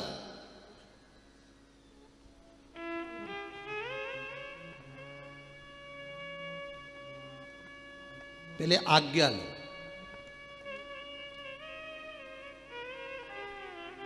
कितना सुंदर लिखा है स्कंद पुराण में, बद्रिश खंड में,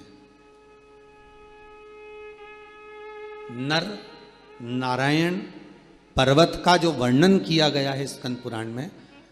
जब उत्तराखंड के 4 धाम करने के लिए जाओ तो स्कंद पुराण कितनी सुंदर बात कहती है कि जब उत्तराखंड के 4 धाम करने जाओ तो उत्तराखंड में हरिद्वार से जब 4 धाम की यात्रा प्रारंभ करो, अपने घर से जब निकल कर चलो तो एक नारियल या एक पुष्प या कोई ऐसी सामग्री एक स्थान पर रख कर जाओ और कह कर जाओ कि हम 4 धाम करने के लिए जा रहे हैं, वापिस आपकी कृपा से इसी स्थान से हम बोल कर जा रहे हैं, और हे कुलदेव, हे पितृदेव, हे मेरे बद्रीनाथ, केदारनाथ, यमुनोत्री, गंगोत्री, हे मेरे देव, आप हमें वापिस इसी खुशी के साथ वापिस बुलाना। पहले ऐसा नियम था पाथरी रखने का, अब तो खत्म हो गया, अब तो लोग मान पड़े जब चले जाएं जब आ जाएं, पर नियम के अनुसार अगर जाओगे तो दुख नहीं भोगोगे। यहां तक कह दिया अगर वहां पर भी नहीं रख सकते, अपने घर पर बाहर मंदिर में, देवालय में, पीपल के नीचे आ जाए, तो फिर आप हरिद्वार में जाते हैं, हरिद्वार से जब 4 धाम की यात्रा प्रारंभ करते हैं तो गंगा मैया से कहकर जाओ, मां मिलने के लिए शंकर के पास जा रहा है, केदारनाथ जा रहा है, बद्रीनाथ जा रहा है, मिलने के लिए यमुनोत्री आपके पास आ रहा है, मां यात्रा आपको कराना है, हमारे साथ चलना। फिर गंगा राह देती जाती है, कम मार्ग प्रशस्त करती चली जाती है, आप पहुंच जाते। भागीरथ महाराज आगे आगे चल रहे थे, इंद्रदेव, देवऋषि नारद स्वयं भागीरथ जी महाराज के सामने आकर खड़े हो गए, और इंद्र और नारद जी ने आकर पूछा, अरे भागीरथ जी तुम आगे चल रहे हो, गंगा पीछे चल रही है तुम्हारे, जिस गंगा को पाने की तुम्हें इतनी लगता थी उस गंगा को पीछे चला रहे हो और तुम आगे चल रहे हो। कपिल मुनि के आश्रम में भागीरथ जी तो लेकर गए थे, आगे आगे भागीरथ जी चल रहे हैं शंख बजाते हुए, पीछे पीछे गंगा मैया चली जा रही है। शिव पुराण कर रही है कि कहा भागीरथ जी से, देवऋषि नारद ने कहा भागीरथ जी से, इंद्र ने, कि आप आगे चल रहे हो और गंगा पीछे चल रही है, ये कहां का चरित्र है? तब भागीरथ जी महाराज ने कहा, आपको लगता है नारद जी कि गंगा पीछे चल रही है, पर नारद जी गंगा तो मेरे को मार्ग बताती बताती मेरे अग्रण्य चल रही है, मैं तो उसके पीछे चल रहा हूं। गंगा आगे है, मैं पीछे हूं। गंगा अग्रण्य है, मैं पीछे हूं।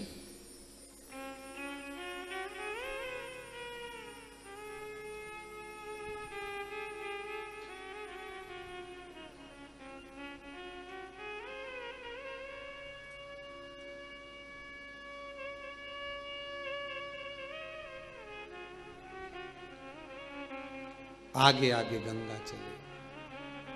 अब लेकर आयो, भाव से लायो, दिल से लायो, मन से गंगा जल लेकर आयो, नर्मदा जल लेकर आयो, छिपरा जल लेकर आयो, सरयू जल लेकर आयो। आप मन से लेकर आयो। किसी को साथ में लेकर आते हो तो प्रवेश कैसा होता है? पहली बार आप जब महाराज पहली बार आप जब किसी को लेकर आते हो तो परिचय देते हो कि नहीं? हमारे मामा जी का लड़का है साहब, काका जी का, चाचा जी है साहब, ने बुआ जी है साहब, परिचय देते हो। अंदर आने पर जैसे ही आप प्रवेश करते हो, घर के अंदर आते हो, आप दुनिया की वस्तु अपने परिवार वालों को बता देते हो। ये देखो,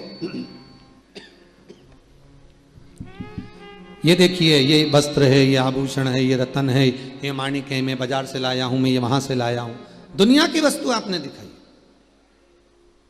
तो कभी एक बार मुख से कहना, सबसे पहले निकाल कर, कुछ वस्त्र मत निकालो बैग में से, कोई सामग्री मत निकालो बैग में से, सबसे पहले निकालो तो जो प्रसाद लेकर आयो किसी मंदिर से, सबसे पहले निकालो तो तुम जो गंगा का जल, छिपरा का जल, नर्मदा, सरयू आदि के जो नदी का पवित्र जल लेकर आए, सबसे पहले उसको प्रस्तुत करो, उसको ला कर रखिए। कहां ले जाकर रखना चाहिए? सबसे पहले पवित्र नदी का गंगा जल जब भरकर लाएं, गला पकड़ रहा है हमारा, नदी का जब जल लेकर आए, पवित्र नदी का जब जल लेकर आए, तो सबसे पहले कौन सा स्थान होता है जहां पर जल को रखा जाता है? घर के अंदर।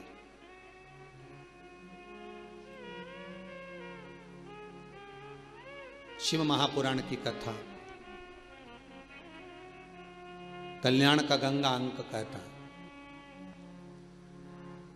स्कंद पुराण में जो नदियों का वर्णन किया गया है, सारी पवित्र पवित्र, उसमें गंगा का वर्णन आप श्रवण करेंगे, उसमें भी मिलेगा कि गंगा का जल लेकर आए, पवित्र जल को लेकर आए, सबसे पहले उसको ले जाकर कहां रखना है?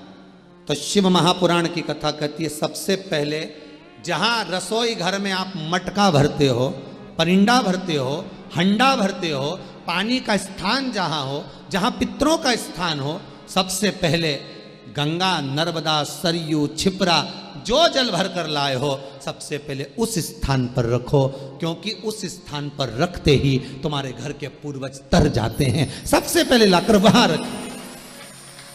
पर दुनिया के लोगों की आदत है, सबसे पहले लाएंगे तो मंदिर में ले जाकर रख देंगे, भगवान के सामने ले जाकर रख देंगे।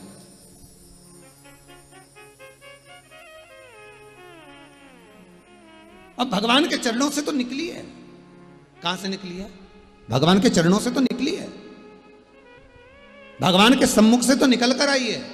और वो प्रतीक्षा करती है कि मुझे करना क्या है, मुझे काम क्या करना है। कई लोग आते हैं दुकान पर, आते से अगर तुम दुकान पे आए और आते से सुबह दुकान खोली और खोलते से ना झाड़ू लगाई, ना पोछा लगाया दुकान का, ना पानी छीटा, ना अगरबत्ती लगाई, ना दिया लगाया, डायरेक्ट जा जरा पोहा समोसा लिया, जय जल्दी से समोसा खरीद का, जय जरा पोया लिया, जय जल्दी से जलेबी लिया, और ना दुकान में पोछा, ना झाड़ू, ना बर्तन, कुछ नहीं, ना सफाई, ना काउंटर पोछा, और पोया जलेबी खाए, कुर्सी पे बैठ कर खा गए,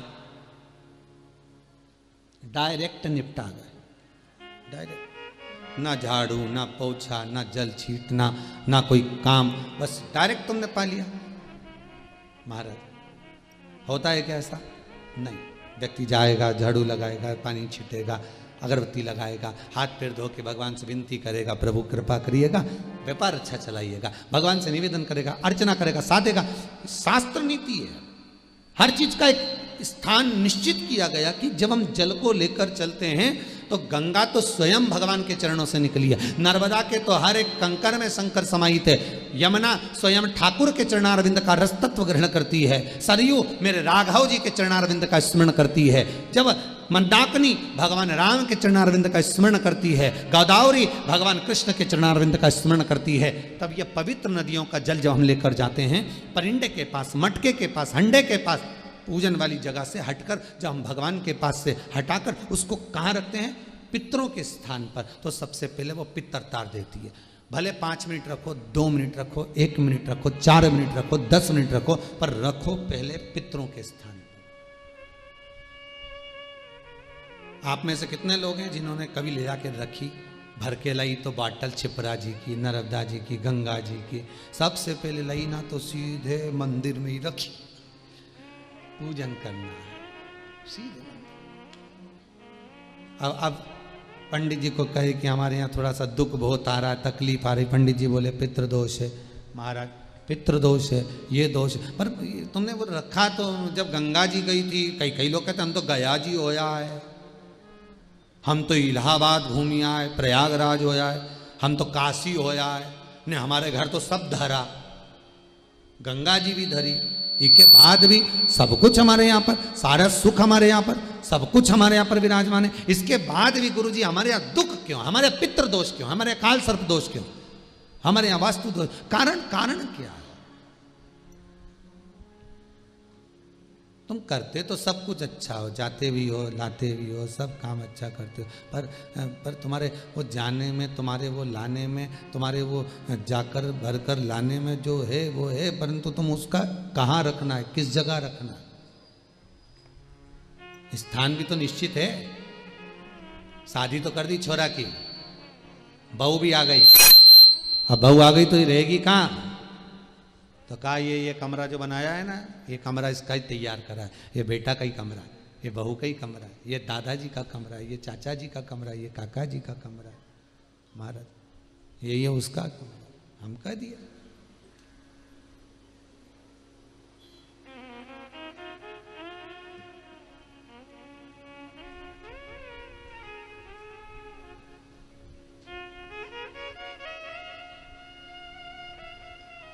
बस स्थान परिंदा का पास, वहां से उठा लो, फिर भले मंदिर में ले जाकर रख दो, फिर भले पूजन वाले स्थान पर ले जाकर रख दीजिए, फिर भले भगवान के धाम में ले जाकर रख दीजिए। वहां से निकालने के बाद घर में कोई अच्छा कार्य हो, गंगा जली खोलो, बंद कर कर पूजने की नहीं है, गंगा जली खोलो, उसकी पूजन करो खोल कर। गंगा का जल भी कहता है कि मुझे बाहर निकाला जाए, जिससे मैं परिवार का, घर का कल्याण कर सकूं।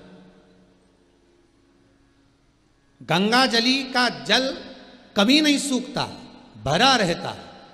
जिसके घर में गंगा जली का जल सूख रहा हो, फिर भर कर लाए, फिर सूख जाता हो। हमने पूरी झाला लगाकर पैक कर कर गंगा जली रखी थी, जल सूख गया तो उसका कारण क्या होता है, उसके लिए वर्णन किया गया। शिव महापुराण की कथा कहती है, लिंग पुराण कहती है, जब झारी जी में से गंगा का जल सूखा निकल जाए, आपने झारी जी खोली, गंगा का जल निकालना चाहा, पर गंगा का जल सूख गया, आपने बजा कर देखा इसमें पानी नहीं है, इसमें जल नहीं है, उसका क्या कारण होता है? गंगा का जल क्यों सूखता है? तुलसी का क्यारा क्यों सूखता है?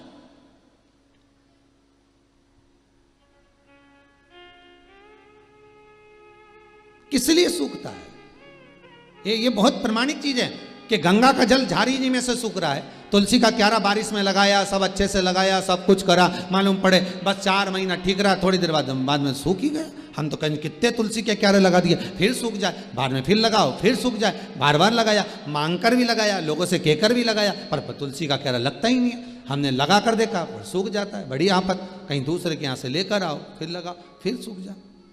कारण क्या है? क्या कारण?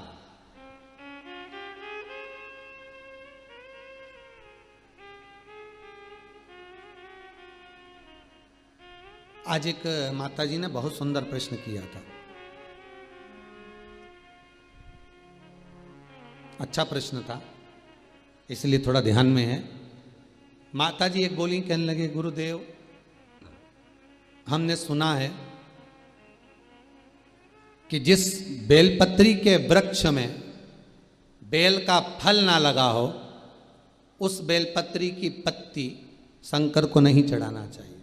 हमने उन माता जी से पूछा, पहले ये बताओ कि कौन सी पुराण में लिखा है, कौन सी पुराण में किस जगह पर लिखा और कौन सा महाराज जी बोला, उनका नाम भी तो बताओ कि इनने बोला कि बेलपत्री में जब फल ना लगे तो उसका पत्ता ना चढ़ाएं जब तक उसमें फल ना लगे। नहीं, बेलपत्री का एक नियम है, बेलपत्री के वृक्ष का एक नियम है, बेलपत्री के पौधे का एक नियम है।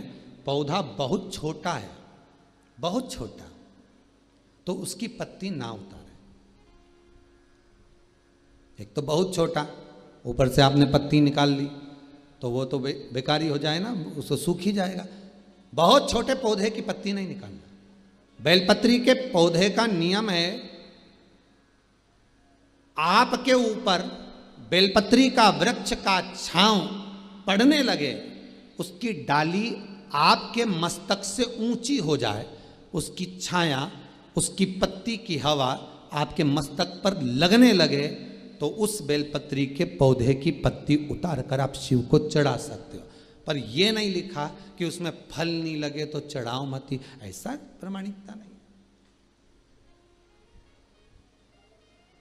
ऐसी प्रमाणिकता नहीं है कि आप बेलपत्री का फल नहीं होगा महाराज तो आप ना चढ़ाएं। बेलपत्री के फल है, वृक्ष जब बड़ा होगा तो उसमें फल तो लगेगा ही। कितना सुंदर कहा, आंवले के वृक्ष में आंवला ना आए, बेलपत्री के वृक्ष में बेल ना आए, आम के वृक्ष में आम ना आए, फलदार वृक्ष में फल ना आए, तो नर्मदा जी के घाट से या गंगा के घाट से बालू रेत को लिया और शिव अवधूतेश्वर महादेव का नाम लेकर वृक्ष के चारों तरफ डाल दीजिए, फल आना प्रारंभ हो जाता है। चारों तरफ डाल देने पर फल आना प्रारंभ हो जाता है। जिस वृक्ष में फल ना है, आंवले के वृक्ष में आंवला नहीं आ रहा है मान लो, या आम के वृक्ष में आम नहीं आ रहा है, या आपने कोई फलदार वृक्ष लगाया और उसमें फल ना आ रहा हो, तो उसके आसपास में गंगा की बालू या नर्मदा की बालू डाल दी, फल आना प्रारंभ। वो बालू डालेंगे और फल आना प्रारंभ हो जाएगा महाराज। उस बालू का फल अवश्य प्रदान होता है महाराज। शिव महापुराण की कथा कर रही है, शंकर का अनुमोदन कर रहा है, शंकर की कथा कर रही। जिस गंगा जली का जल सूख रहा है उसका कारण एक होता है कि परिवार में, घर में या तो किसी की नज़र लग जाती है, हाय लग जाती है, या कोई व्यक्ति किसी ना किसी रूप में उस परिवार में क्लेश या कहीं ना कहीं किसी ना किसी रूप में कोई बीमारी पकड़ने वाली है, तो गंगा की झारी अपने आप सूख जाती है। ध्यान दीजिएगा, संपदा कम होने वाली है, कहीं घाटा लगने वाला है, कहीं तकलीफ होने वाली है, तो गंगा की झारी का जल अपने आप सूख जाएगा। समझ जाओ, मार्गदर्शन करते हैं। हमारे घर में जितनी प्रतिमाएं रखी रहती है, चाहे लड्डू गोपाल की हो, जगदम्बा की हो, शंकर जी की हो, हनुमान जी की हो, पितरों की हो, किसी भी देवता की मूर्ति, गणेश जी हो, लक्ष्मी जी हो, जिस देवता की मूर्ति आपके घर में रखी होगी, अगर कोई घात लगने वाली होगी, कोई कष्ट आने वाला होगा, तो भगवान के चेहरे की रौनक रंगत चली जाती है, भगवान का चेहरा भी उतर जाता है। सबसे पहले 4 दिन, 8 दिन, 6 दिन पहले वो भगवान का चेहरा उतर जाएगा कि ये घाट आने वाली, ये कष्ट। तो कभी कभी पूजन करते करते आपके मन में भाव आता है, आज भगवान ना जाने कैसे लग रहा है, आज भगवान को मैंने ड्रेस भी पहनाई, सब कुछ करा, श्रृंगार भी करा, पर भगवान के चेहरे पर प्रसन्नता नहीं दिख रही, भगवान के चेहरे पर रौनकता नहीं दिख रही। कारण क्या है, समझ जाओ, फिर सतर्क हो जाओ, भगवान से प्रार्थना करो, बाबा आप ही को संभालना है। गंगा मैया आपने बता दिया कि घात आने वाली, आपने बता दिया कि कष्ट आने वाला है, पर संभालेगा कौन गंगा मैया? आप स्वयं आओ, स्वयं संभालो। जिसने रास्ता बताया है उसी को पकड़ लो।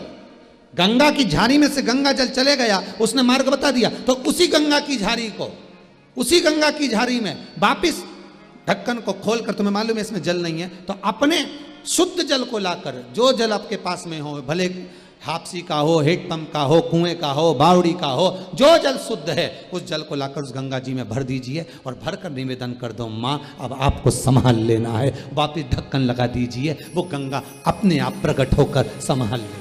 उसको खाली नहीं रखना है, उसको खाली नहीं रखा जाता, ये आपको संभालना है।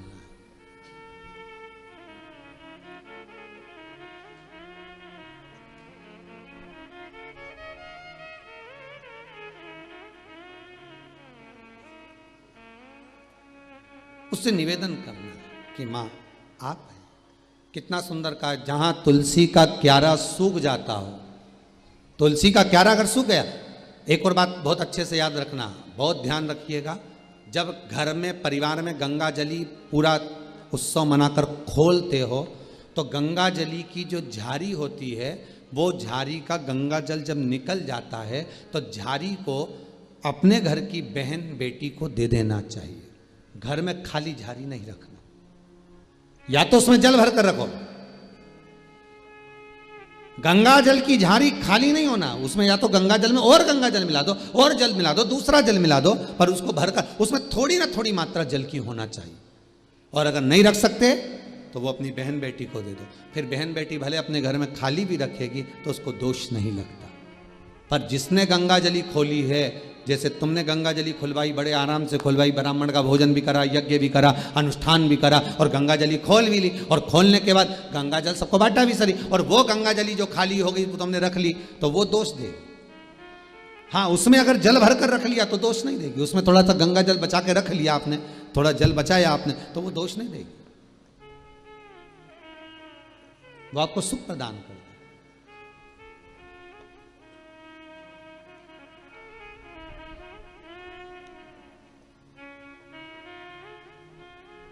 वो आनंद देगी, शास्त्र कह रहा है।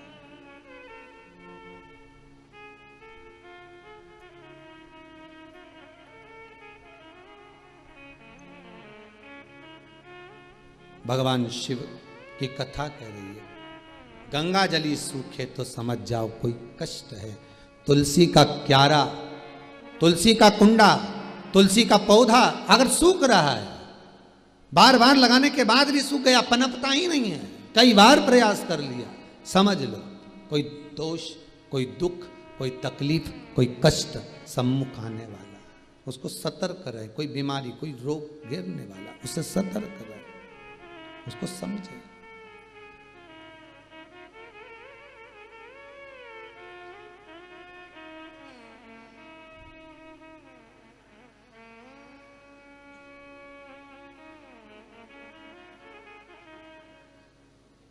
इसलिए कहा है ना महाराज, मीठे रस से भरोरी तुलसा रानी लागे, महारानी लागे, मन प्यारो प्यारो सांवरियारो मंदिर लागे।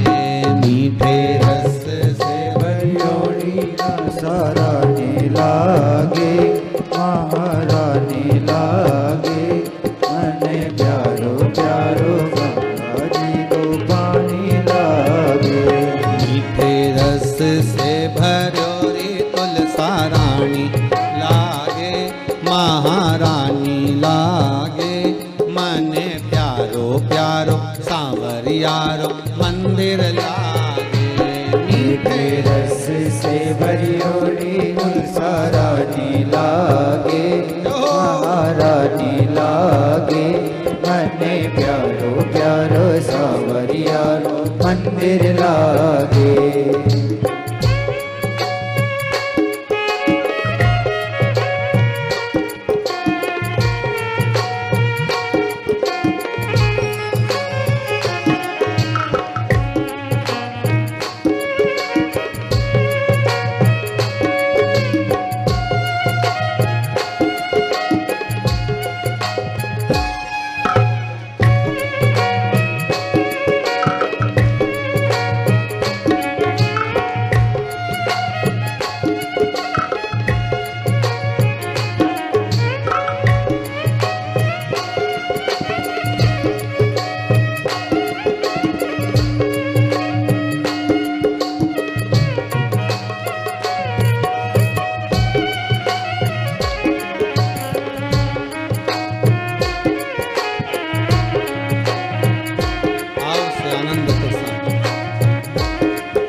सांवरिया गिरधारी।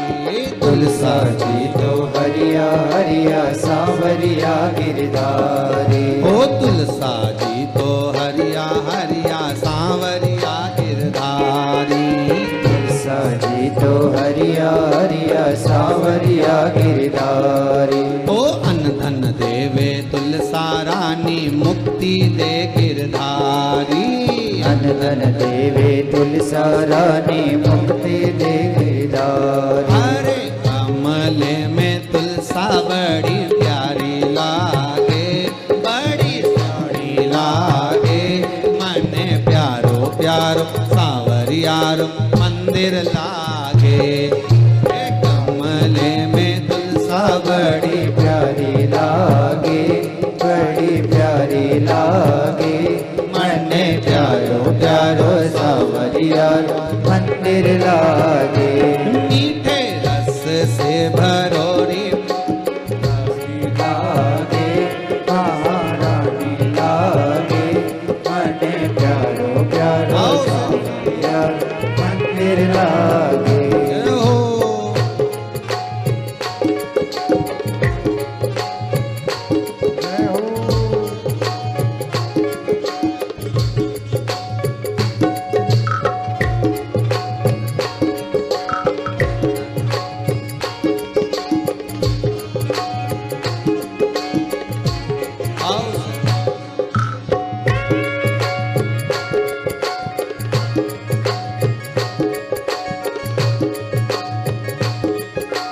हरि बोल।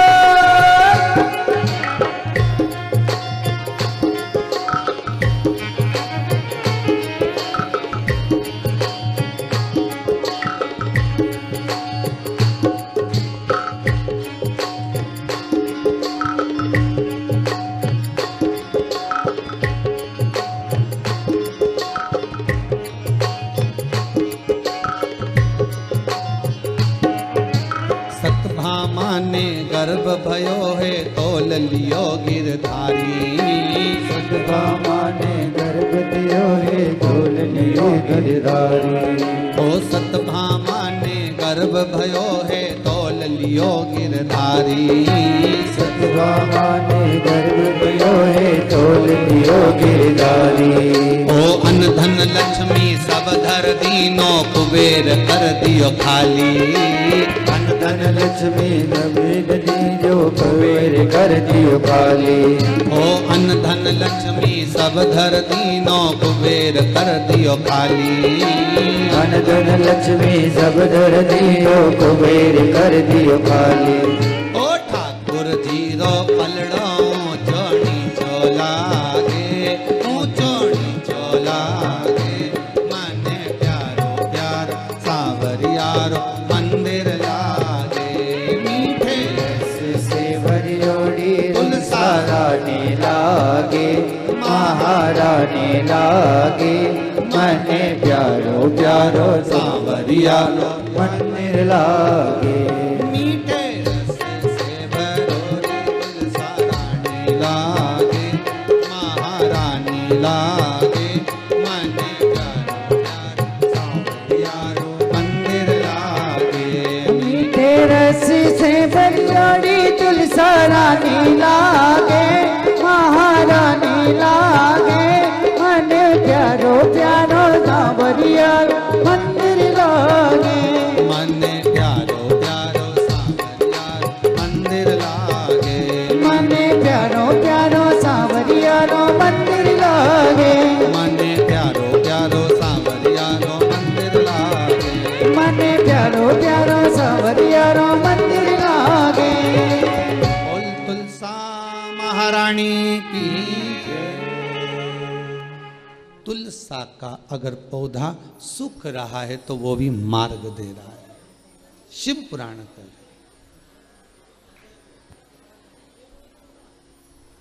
गंगा का जल झाड़ी में से सूख रहा है तो वो भी प्रेरणा दे रहा है, वो भी बता रहा।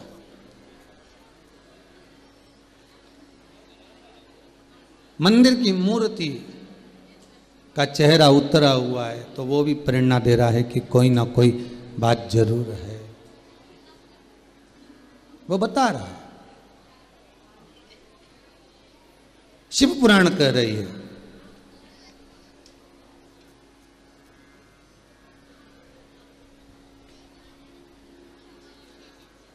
सुख, आनंद।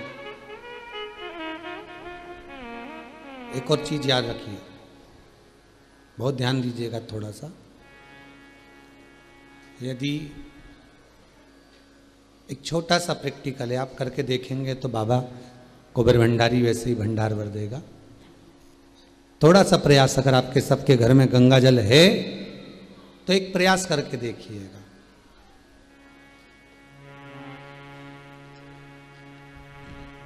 कोई कार्य के लिए आप जा रहे हैं और वो कार्य अटक रहा है, नहीं हो रहा, बहुत प्रयास कर लिया आपने, बहुत दिन से लगे हुए कि ये काम होना ही चाहिए, ये काम बहुत जरूरी और होना ही चाहिए, नहीं हो रहा। एक कटोरी में गंगा का जल निकाल लीजिए महाराज, और कटोरी में गंगा का जल निकालकर तुम्हारे घर में एक सिक्का पड़ा हो, 1 रुपया, 2 रुपया, 5 रुपया, कोई सा भी एक सिक्का पड़ा हो, जो भी सिक्का पड़ा हो, कुंदकेश्वर महादेव का नाम लेकर, जहां परिंडा होता है, पानी का मटका होता है, पितरों का स्थान होता है, हंडा भरते हो, मटका भरते हो, उसके पास में उस कटोरी को रखकर 1 का सिक्का, 2 का सिक्का, 5 का सिक्का, 10 का सिक्का, जो तुम्हारे पास सिक्का पड़ा हो, जो भी तुम्हारे पास पड़ा हो, वो सिक्के को हथेली में लेकर कुंदकेश्वर महादेव का नाम लेकर उस कटोरी में डाल दीजिए और उस जल को नैनों से लगाकर आप काम के लिए निकल जाइए। वो काम आपका सफल होकर ही रहेगा, छूट नहीं सकता। गंगा के जल में वो बल होता है, और आप जो सिक्का डाल रहे हो वो ये समझ कर डालें कि कुंदकेश्वर महादेव को मैं गंगा में स्नान करने के लिए। हमारे यहाँ पहले हमने भी देखा, आपने भी देखा होगा, किसी जब बारिश नहीं होती है या कोई काम अटक जाता है, जब बारिश, तो क्या करते थे पहले के जमाने में कि मंदिर को पैक कर दे, उसमें पानी भर दे शंकर जी के ऊपर। आपने कई जगह देखा होगा, उसमें शिव जी को डुबा, तो किसके लिए डुबाते थे? कुंदकेश्वर महादेव के लिए। ये नियम है कुंदकेश्वर महादेव का। पर आज के जमाने में तो चंपेश्वर महादेव है तो उनको भी डुबा दे, गुप्तेश्वर महादेव है तो उनको भी डुबा दे। ये उनके लिए नहीं है। कुंदकेश्वर महादेव किनका नाम है? जम के बोलिए, कुंदकेश्वर महादेव। ये कुंदकेश्वर महादेव को उस कटोरी में, उस बाटकी में सिक्के को डाल, और फिर जब आपका काम हो जाए, आप जिससे मिलने गए हो, जिससे काम की बात करने गए और काम हो गया, तो वो जल ले जाकर सिक्के के साथ, सिक्का तो डालो मंदिर में, कहीं दान पेटी आदि में, और वो जल भगवान कुंदकेश्वर के नाम से शिव जी को समर्पित कर दो। बाबा से विनती करो, बहुत बहुत साधुवाद है बाबा, आपने मेरी लाज रख ली, तेरी कृपा बनी रहे, बस ये सुख मिलता है। उसको धन्यवाद दो बाबा को बार बार। हम तो रोज कहते, रोज प्रतिदिन उठो और उठते से धन्यवाद दे दो, धन्यवाद, उठते से कहो वाह वाह साहब, बहुत कृपा करी तूने, मेरी दोनों आंखें खोल दी, नहीं तो पलंग पे सोता रह जाता, तो बड़ी कृपा करी तू। भगवान से प्रार्थना, उठते से ही धन्यवाद भगवान को दो, बहुत बढ़िया। हाथ मत भी देख लो, पाँव माँव भी, मुंडा, सब बढ़िया है। बड़ी कृपा करी भोलेनाथ, तूने बड़ी कृपा करी, पूरा अच्छा छोड़ा। आधी रात के कहीं एक आध हाथ पैर निपटा देता तो तकलीफ हो जाती है, बड़ी कृपा करी। भले कमरे के अंदर भगवान नहीं हो, पर पलंग पर बैठते से सबसे पहले उठो तो उसको धन्यवाद दो। तेरा ही दिया मैंने खाया पिया है, तेरा शुक्रिया है, तेरा शुक्रिया। मुझे भोले बाबा ने बहुत दे दिया है, तेरा शुक्रिया है, तेरा शुक्रिया है। ये जायदाद दी है, औलाद दी है, ये जायदाद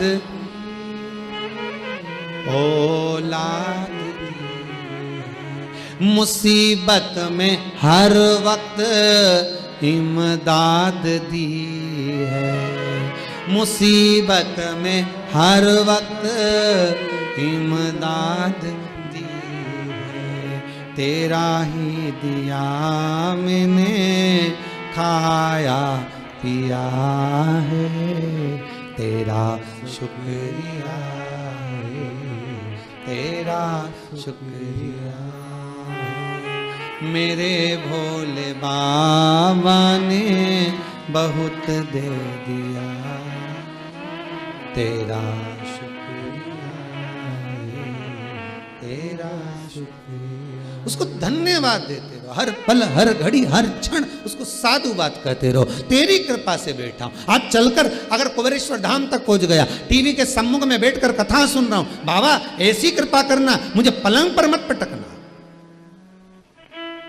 मुझे खटिया पर मत पटकना, मुझे किसी हॉस्पिटल में ले जाकर मत पटकना। जब तक ये श्वास चले तेरा भजन करती रहूं, जब तक ये श्वास चले शिव महापुराण की कथा सुनती रहूं। भले फिर अंत समय में जाऊं ना जाऊं ये उसके हाथ में है, पर तेरा स्मरण कर कर मर।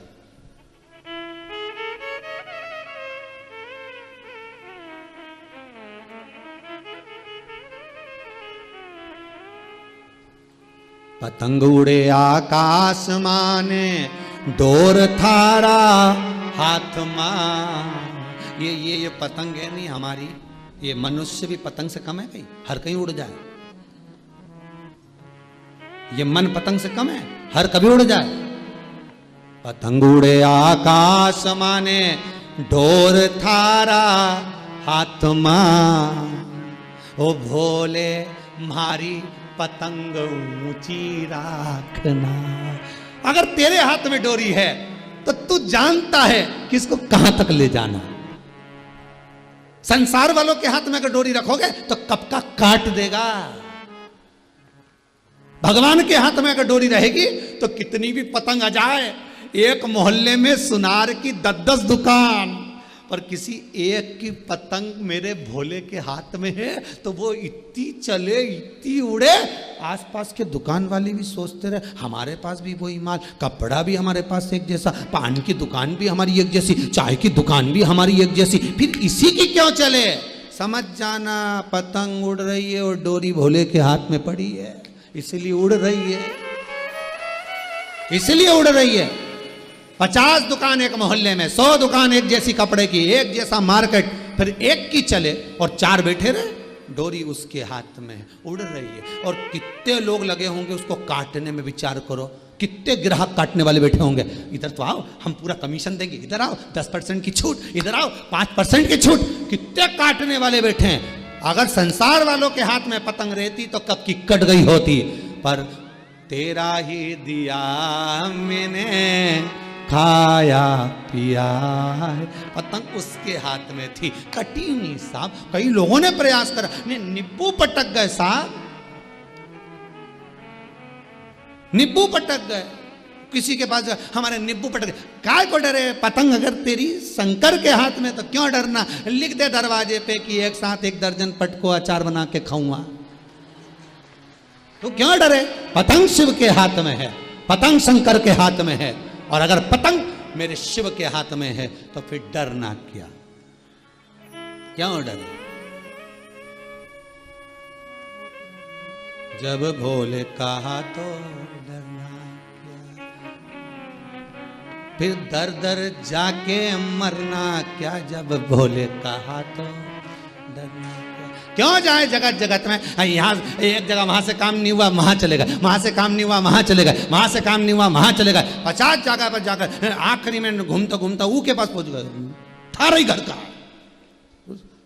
उसके। अब कितनी जगह गए, कोई के ये, कोई के वो, कोई के ये दोस्त, कोई के वो दोस्त, तो फिर भोले कहा तो डरना, दर दर जाके मरना क्या। भोले कहा तो क्यों डरे हम शंकर कहने वाले। हर हर महादेव घर घर, क्यों डरे। शिव साथ में है, शंकर हर पल है। पार्वती जी को शंकर जी ने अमरनाथ की गुफा में ज्ञान दिया था, लोग कहते हैं भागवत सुनाई थी, उस भागवत के पहले ज्ञान दिया था जो आज भी तंत्र शास्त्र में कहा जाता है।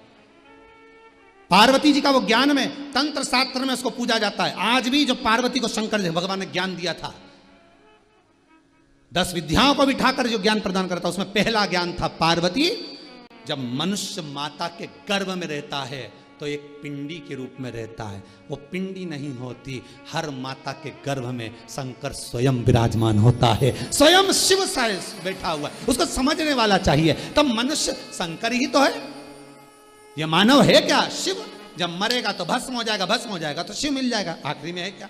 वही शिव। पर आज के जमाने में किसी को बोल दो तो ए भोला, तो बुरा लग जाएगा, तो हमें भोला बोल रहा है।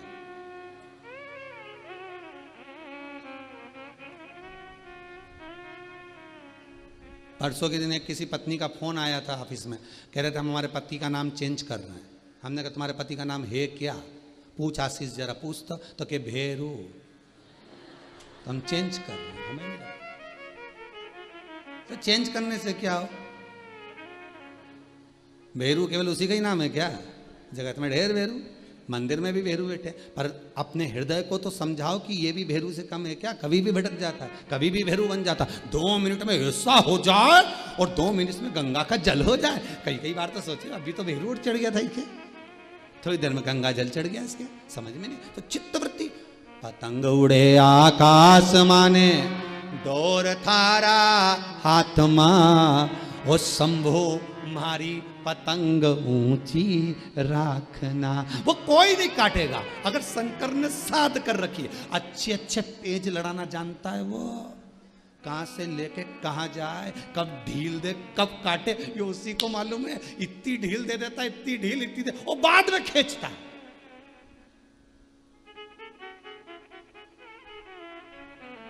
शंकर दोनों तरह से परखता है, देकर भी और लेकर भी। एक बार शिव, अगर तुम्हारे पास में कुछ भी नहीं है ना, तो शंकर के ऊपर भरोसा रखो, कुबेर भंडारी पर भरोसा रखो, कुबेरेश्वर महादेव पर भरोसा रखो, शिव महापुराण पर भरोसा रखो, शंकर के शब्द पर भरोसा रखो।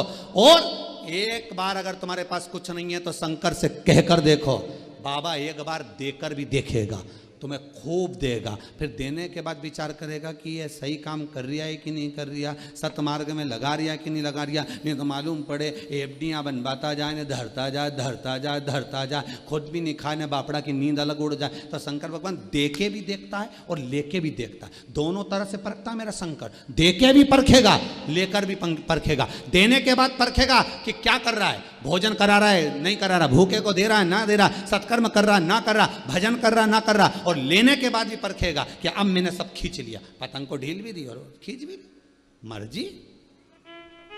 पर कटने, अरे बोलो तो नहीं। सतगुरु में तेरी कदम,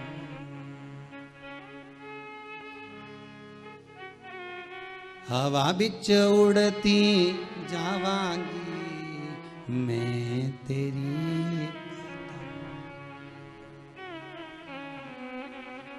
वो कटने नहीं देता, अपने हाथ में साध कर रखता है, अपने हाथ में साध कर रखता है, वो कटने नहीं देगा। शिव महापुराण की कथा कहती है, बस उस पर किया हुआ भरोसा, उस पर किया गया विश्वास कभी टूटता नहीं। इसलिए रामचरितमानस में कहा, शंकर विश्वास रूपिणो। तुलसीदास जी लिख रहे हैं, शंकर विश्वास है, जिसने कर लिया उसे राम मिल गया, उसे परमात्मा मिल गया, उसे सुख मिल गया, वैभव मिल गया, धन मिल गया। जिसने विश्वास कर,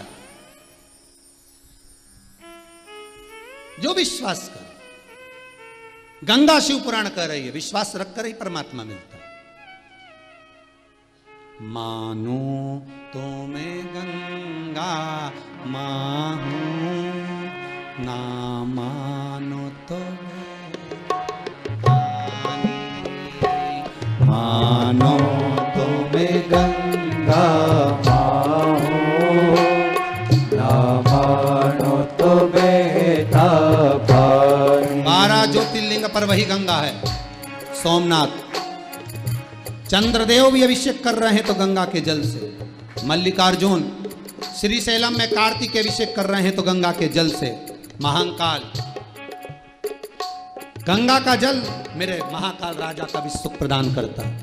ओमकारेश्वर स्वयं नर्मदा का तट भी वो गंगा का जल का ही प्रमाण देता है। छिपरा भी गंगा का जल का प्रमाण। मानो तो मैं ना मानो तो बैठा मानो तो मैं गंगा माहू। ये गंगा शिव महापुराण का आखिरी भजन है। गंगा के साथ में 12 ज्योतिर्लिंग का स्मरण करते हुए केदारनाथ नर नारायण वहां भी गंगा का आनंद सुख पाते। भीमा शंकर स्वयं गंगा का सुख देने वाले, आनंद देने वाले। काशी विश्वनाथ जिनके तट पर गंगा मैया सदा विराजमान है। जो स्वर्ग नहीं धरती को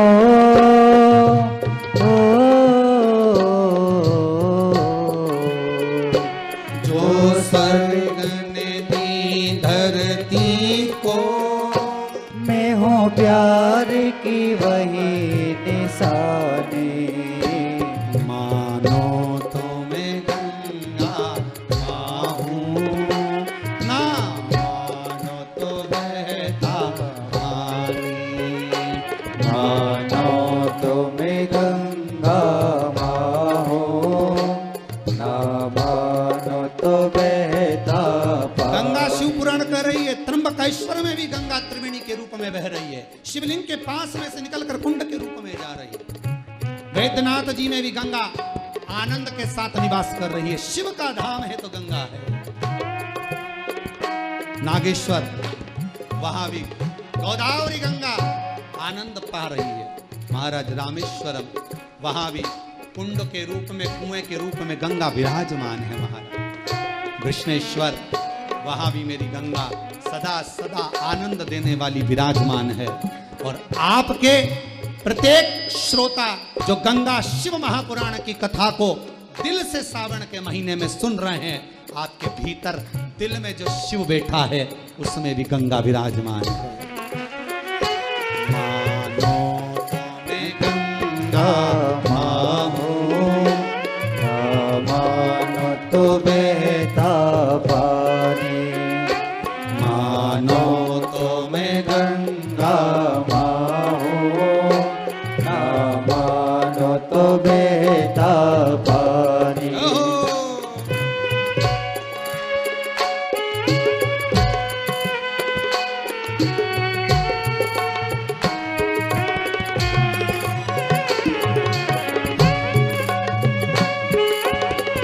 ये शिव महापुराण की कथा, ये गंगा शिव महापुराण की कथा अगर आज बोंडे परिवार ने कराई है छिंदवाड़ा से, तो ये गंगा को घर घर तक पहुंचाया है श्रावण के महीने में। गुरु चरित्र सुना, गंगा चरित्र सुना। अगली कथा फिर 5 तारीख से चालू हो जाएगी, यही श्रावण के महीने में। वासुकी नाग जो शिव जी के गले में पड़ा हुआ है, वो वासुकी नाग शिव महापुराण की कथा। स्वप्न में सर्प दिखे, घर में सर्प दिखे, उस सर्प का भाव जानेंगे। वासुकी नाग शिव महापुराण की कथा श्रावण के महीने में 5 तारीख से वही 2 बजे। मानो तो मैं गंगा माहू, ना मानो तो बहता पानी। मानो तो मैं गंगा मानो तो बहता। जो स्वर्ग ने दी धरती को,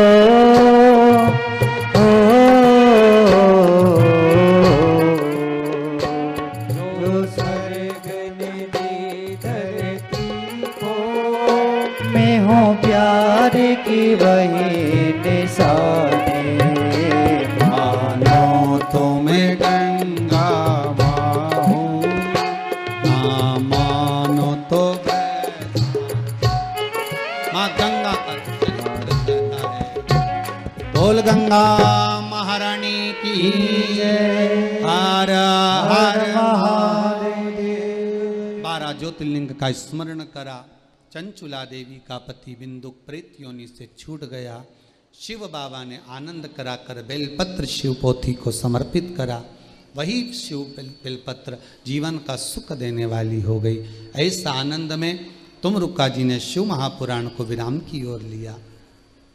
5 तारीख से वासुकी नाग शिव महापुराण की कथा, जिसमें तक्षक नाग, शेषनाग की सैया भगवान विष्णु ने क्यों लगाई, भगवान विष्णु को क्या पड़ा था कि पीताम्बर का गद्दा छोड़कर शेषनाग पर सोए, उसका चरित्र, गले में शिव के सांप क्यों आया, शंकर जी की 5 बेटियों का चरित्र, शिव जी के कमर पर बंधने वाला सर्प का चरित्र, सारे स्मरण करेंगे। बड़ा शेषनाग, छोटा शेषनाग, भूमंडल का शेषनाग, इन सब का स्मरण करते हुए अपन आगे बढ़ेंगे। श्रावण के ही महीने की नाग पंचमी के अवसर पर, नाग पंचमी शायद 13 को आना चाहिए, पर उससे पहले नाग पंचमी के अवसर को ही मानेंगे कि नाग पंचमी के अवसर पर वासुकी नाग शिव महापुराण की कथा का रसतत्व ग्रहण करेंगे, वही 2 बजे। और जितने श्रोता भाई बहन हैं, अकेले नहीं, सारे इष्ट मित्रों को कहकर आनंद के साथ। और उसी बीच में 6 अगस्त पड़ेगा, जिस दिन बाबा की मासिक शिवरात्रि है श्रावण के महीने की। शाम को ठीक 7 बजे आस्था चैनल के माध्यम से साथ बैठकर अपने अपने परिवार की सुरक्षा के लिए, लक्ष्मी वृद्धि, सुख समृद्धि, वैभव के लिए, जिन बच्चों की जॉब ना लग रही, नौकरी ना लग रही हो उनके लिए, जिनका शरीर कष्ट पड़ा हो, बीमारियां घेर पड़ी हो उनके लिए भगवान का सुंदर पार्थिव शिवलिंग का निर्माण कर कर बाबा का पूजन करेंगे। बड़े आनंद के साथ संपूर्ण विश्व में ये पूजन हो और आनंद पाएं। आज बहुत बहुत साधुवाद के पात्र हैं, हम बहुत बहुत साधुवादता देते हैं श्री बोंडे परिवार को, जिन्होंने छिंदवाड़ा से इस पावन शिव महापुराण की कथा को जनमानस तक पहुंचाया। उन सभी श्रोता भाई बहन को धन्यवाद, साधुवाद, प्रणाम करता हूं, नमन करता हूं, जिन्होंने दिल से इस शिव महापुराण, गंगा शिव पुराण को सुना, गंगा शिव पुराण को श्रवण किया। आप सबको मैं नमन करता हूं, बहुत बहुत साधुवादता। जितने फेसबुक यूट्यूब पर कथा सुन रहे हैं, जिन्होंने भी हमारे चैनल को सब्सक्राइब करा है, उन सभी को बहुत बहुत साधुवादता देता हूं कि आपका स्नेह इस कुबेरेश्वर धाम से जुड़ा हुआ है। आप अगर चैनल को सब्सक्राइब कर रहे हैं, एक बटन दबाकर अगर आप उसको जुड़ रहे हैं, लाइक कर रहे हैं, तो हमको ऐसा लगता है कि आप इस कुबेरेश्वर धाम से जुड़े हुए हैं। सबको नमन करते हुए, भाव भक्ति से ब्राह्मणों के चरणों को नमन करते हुए, संगीतकारों को नमन करते हुए, सभी श्रोता भाई बहनों के पावन चरणों को नमन करते हुए, सभी भक्तों के चरणों को नमन करते हुए, वाणी से कुछ कहने में गलती हुई हो, गंगा का चरित्र तो अपार है, कुछ छूट भी गया हो तो क्षमा मांगते हुए अगली कथा फिर 5 तारीख फिर आनंद लेंगे। वही 2 बजे से 5 बजे तक यही आस्था चैनल पर आनंद से श्रवण करेंगे। जिन भक्तों ने अपनी सहयोग राशि दान दी है, इस गंगा शिव महापुराण के लिए जो भी सहयोग दिया है, कुबेरेश्वर धाम के लिए, आजीवन भोजन के लिए, उन सभी को नमन करता हूँ। बाबा भोलेनाथ कुबेर भंडारी आपके खूब भंडार भरे और आप दोनों हाथों से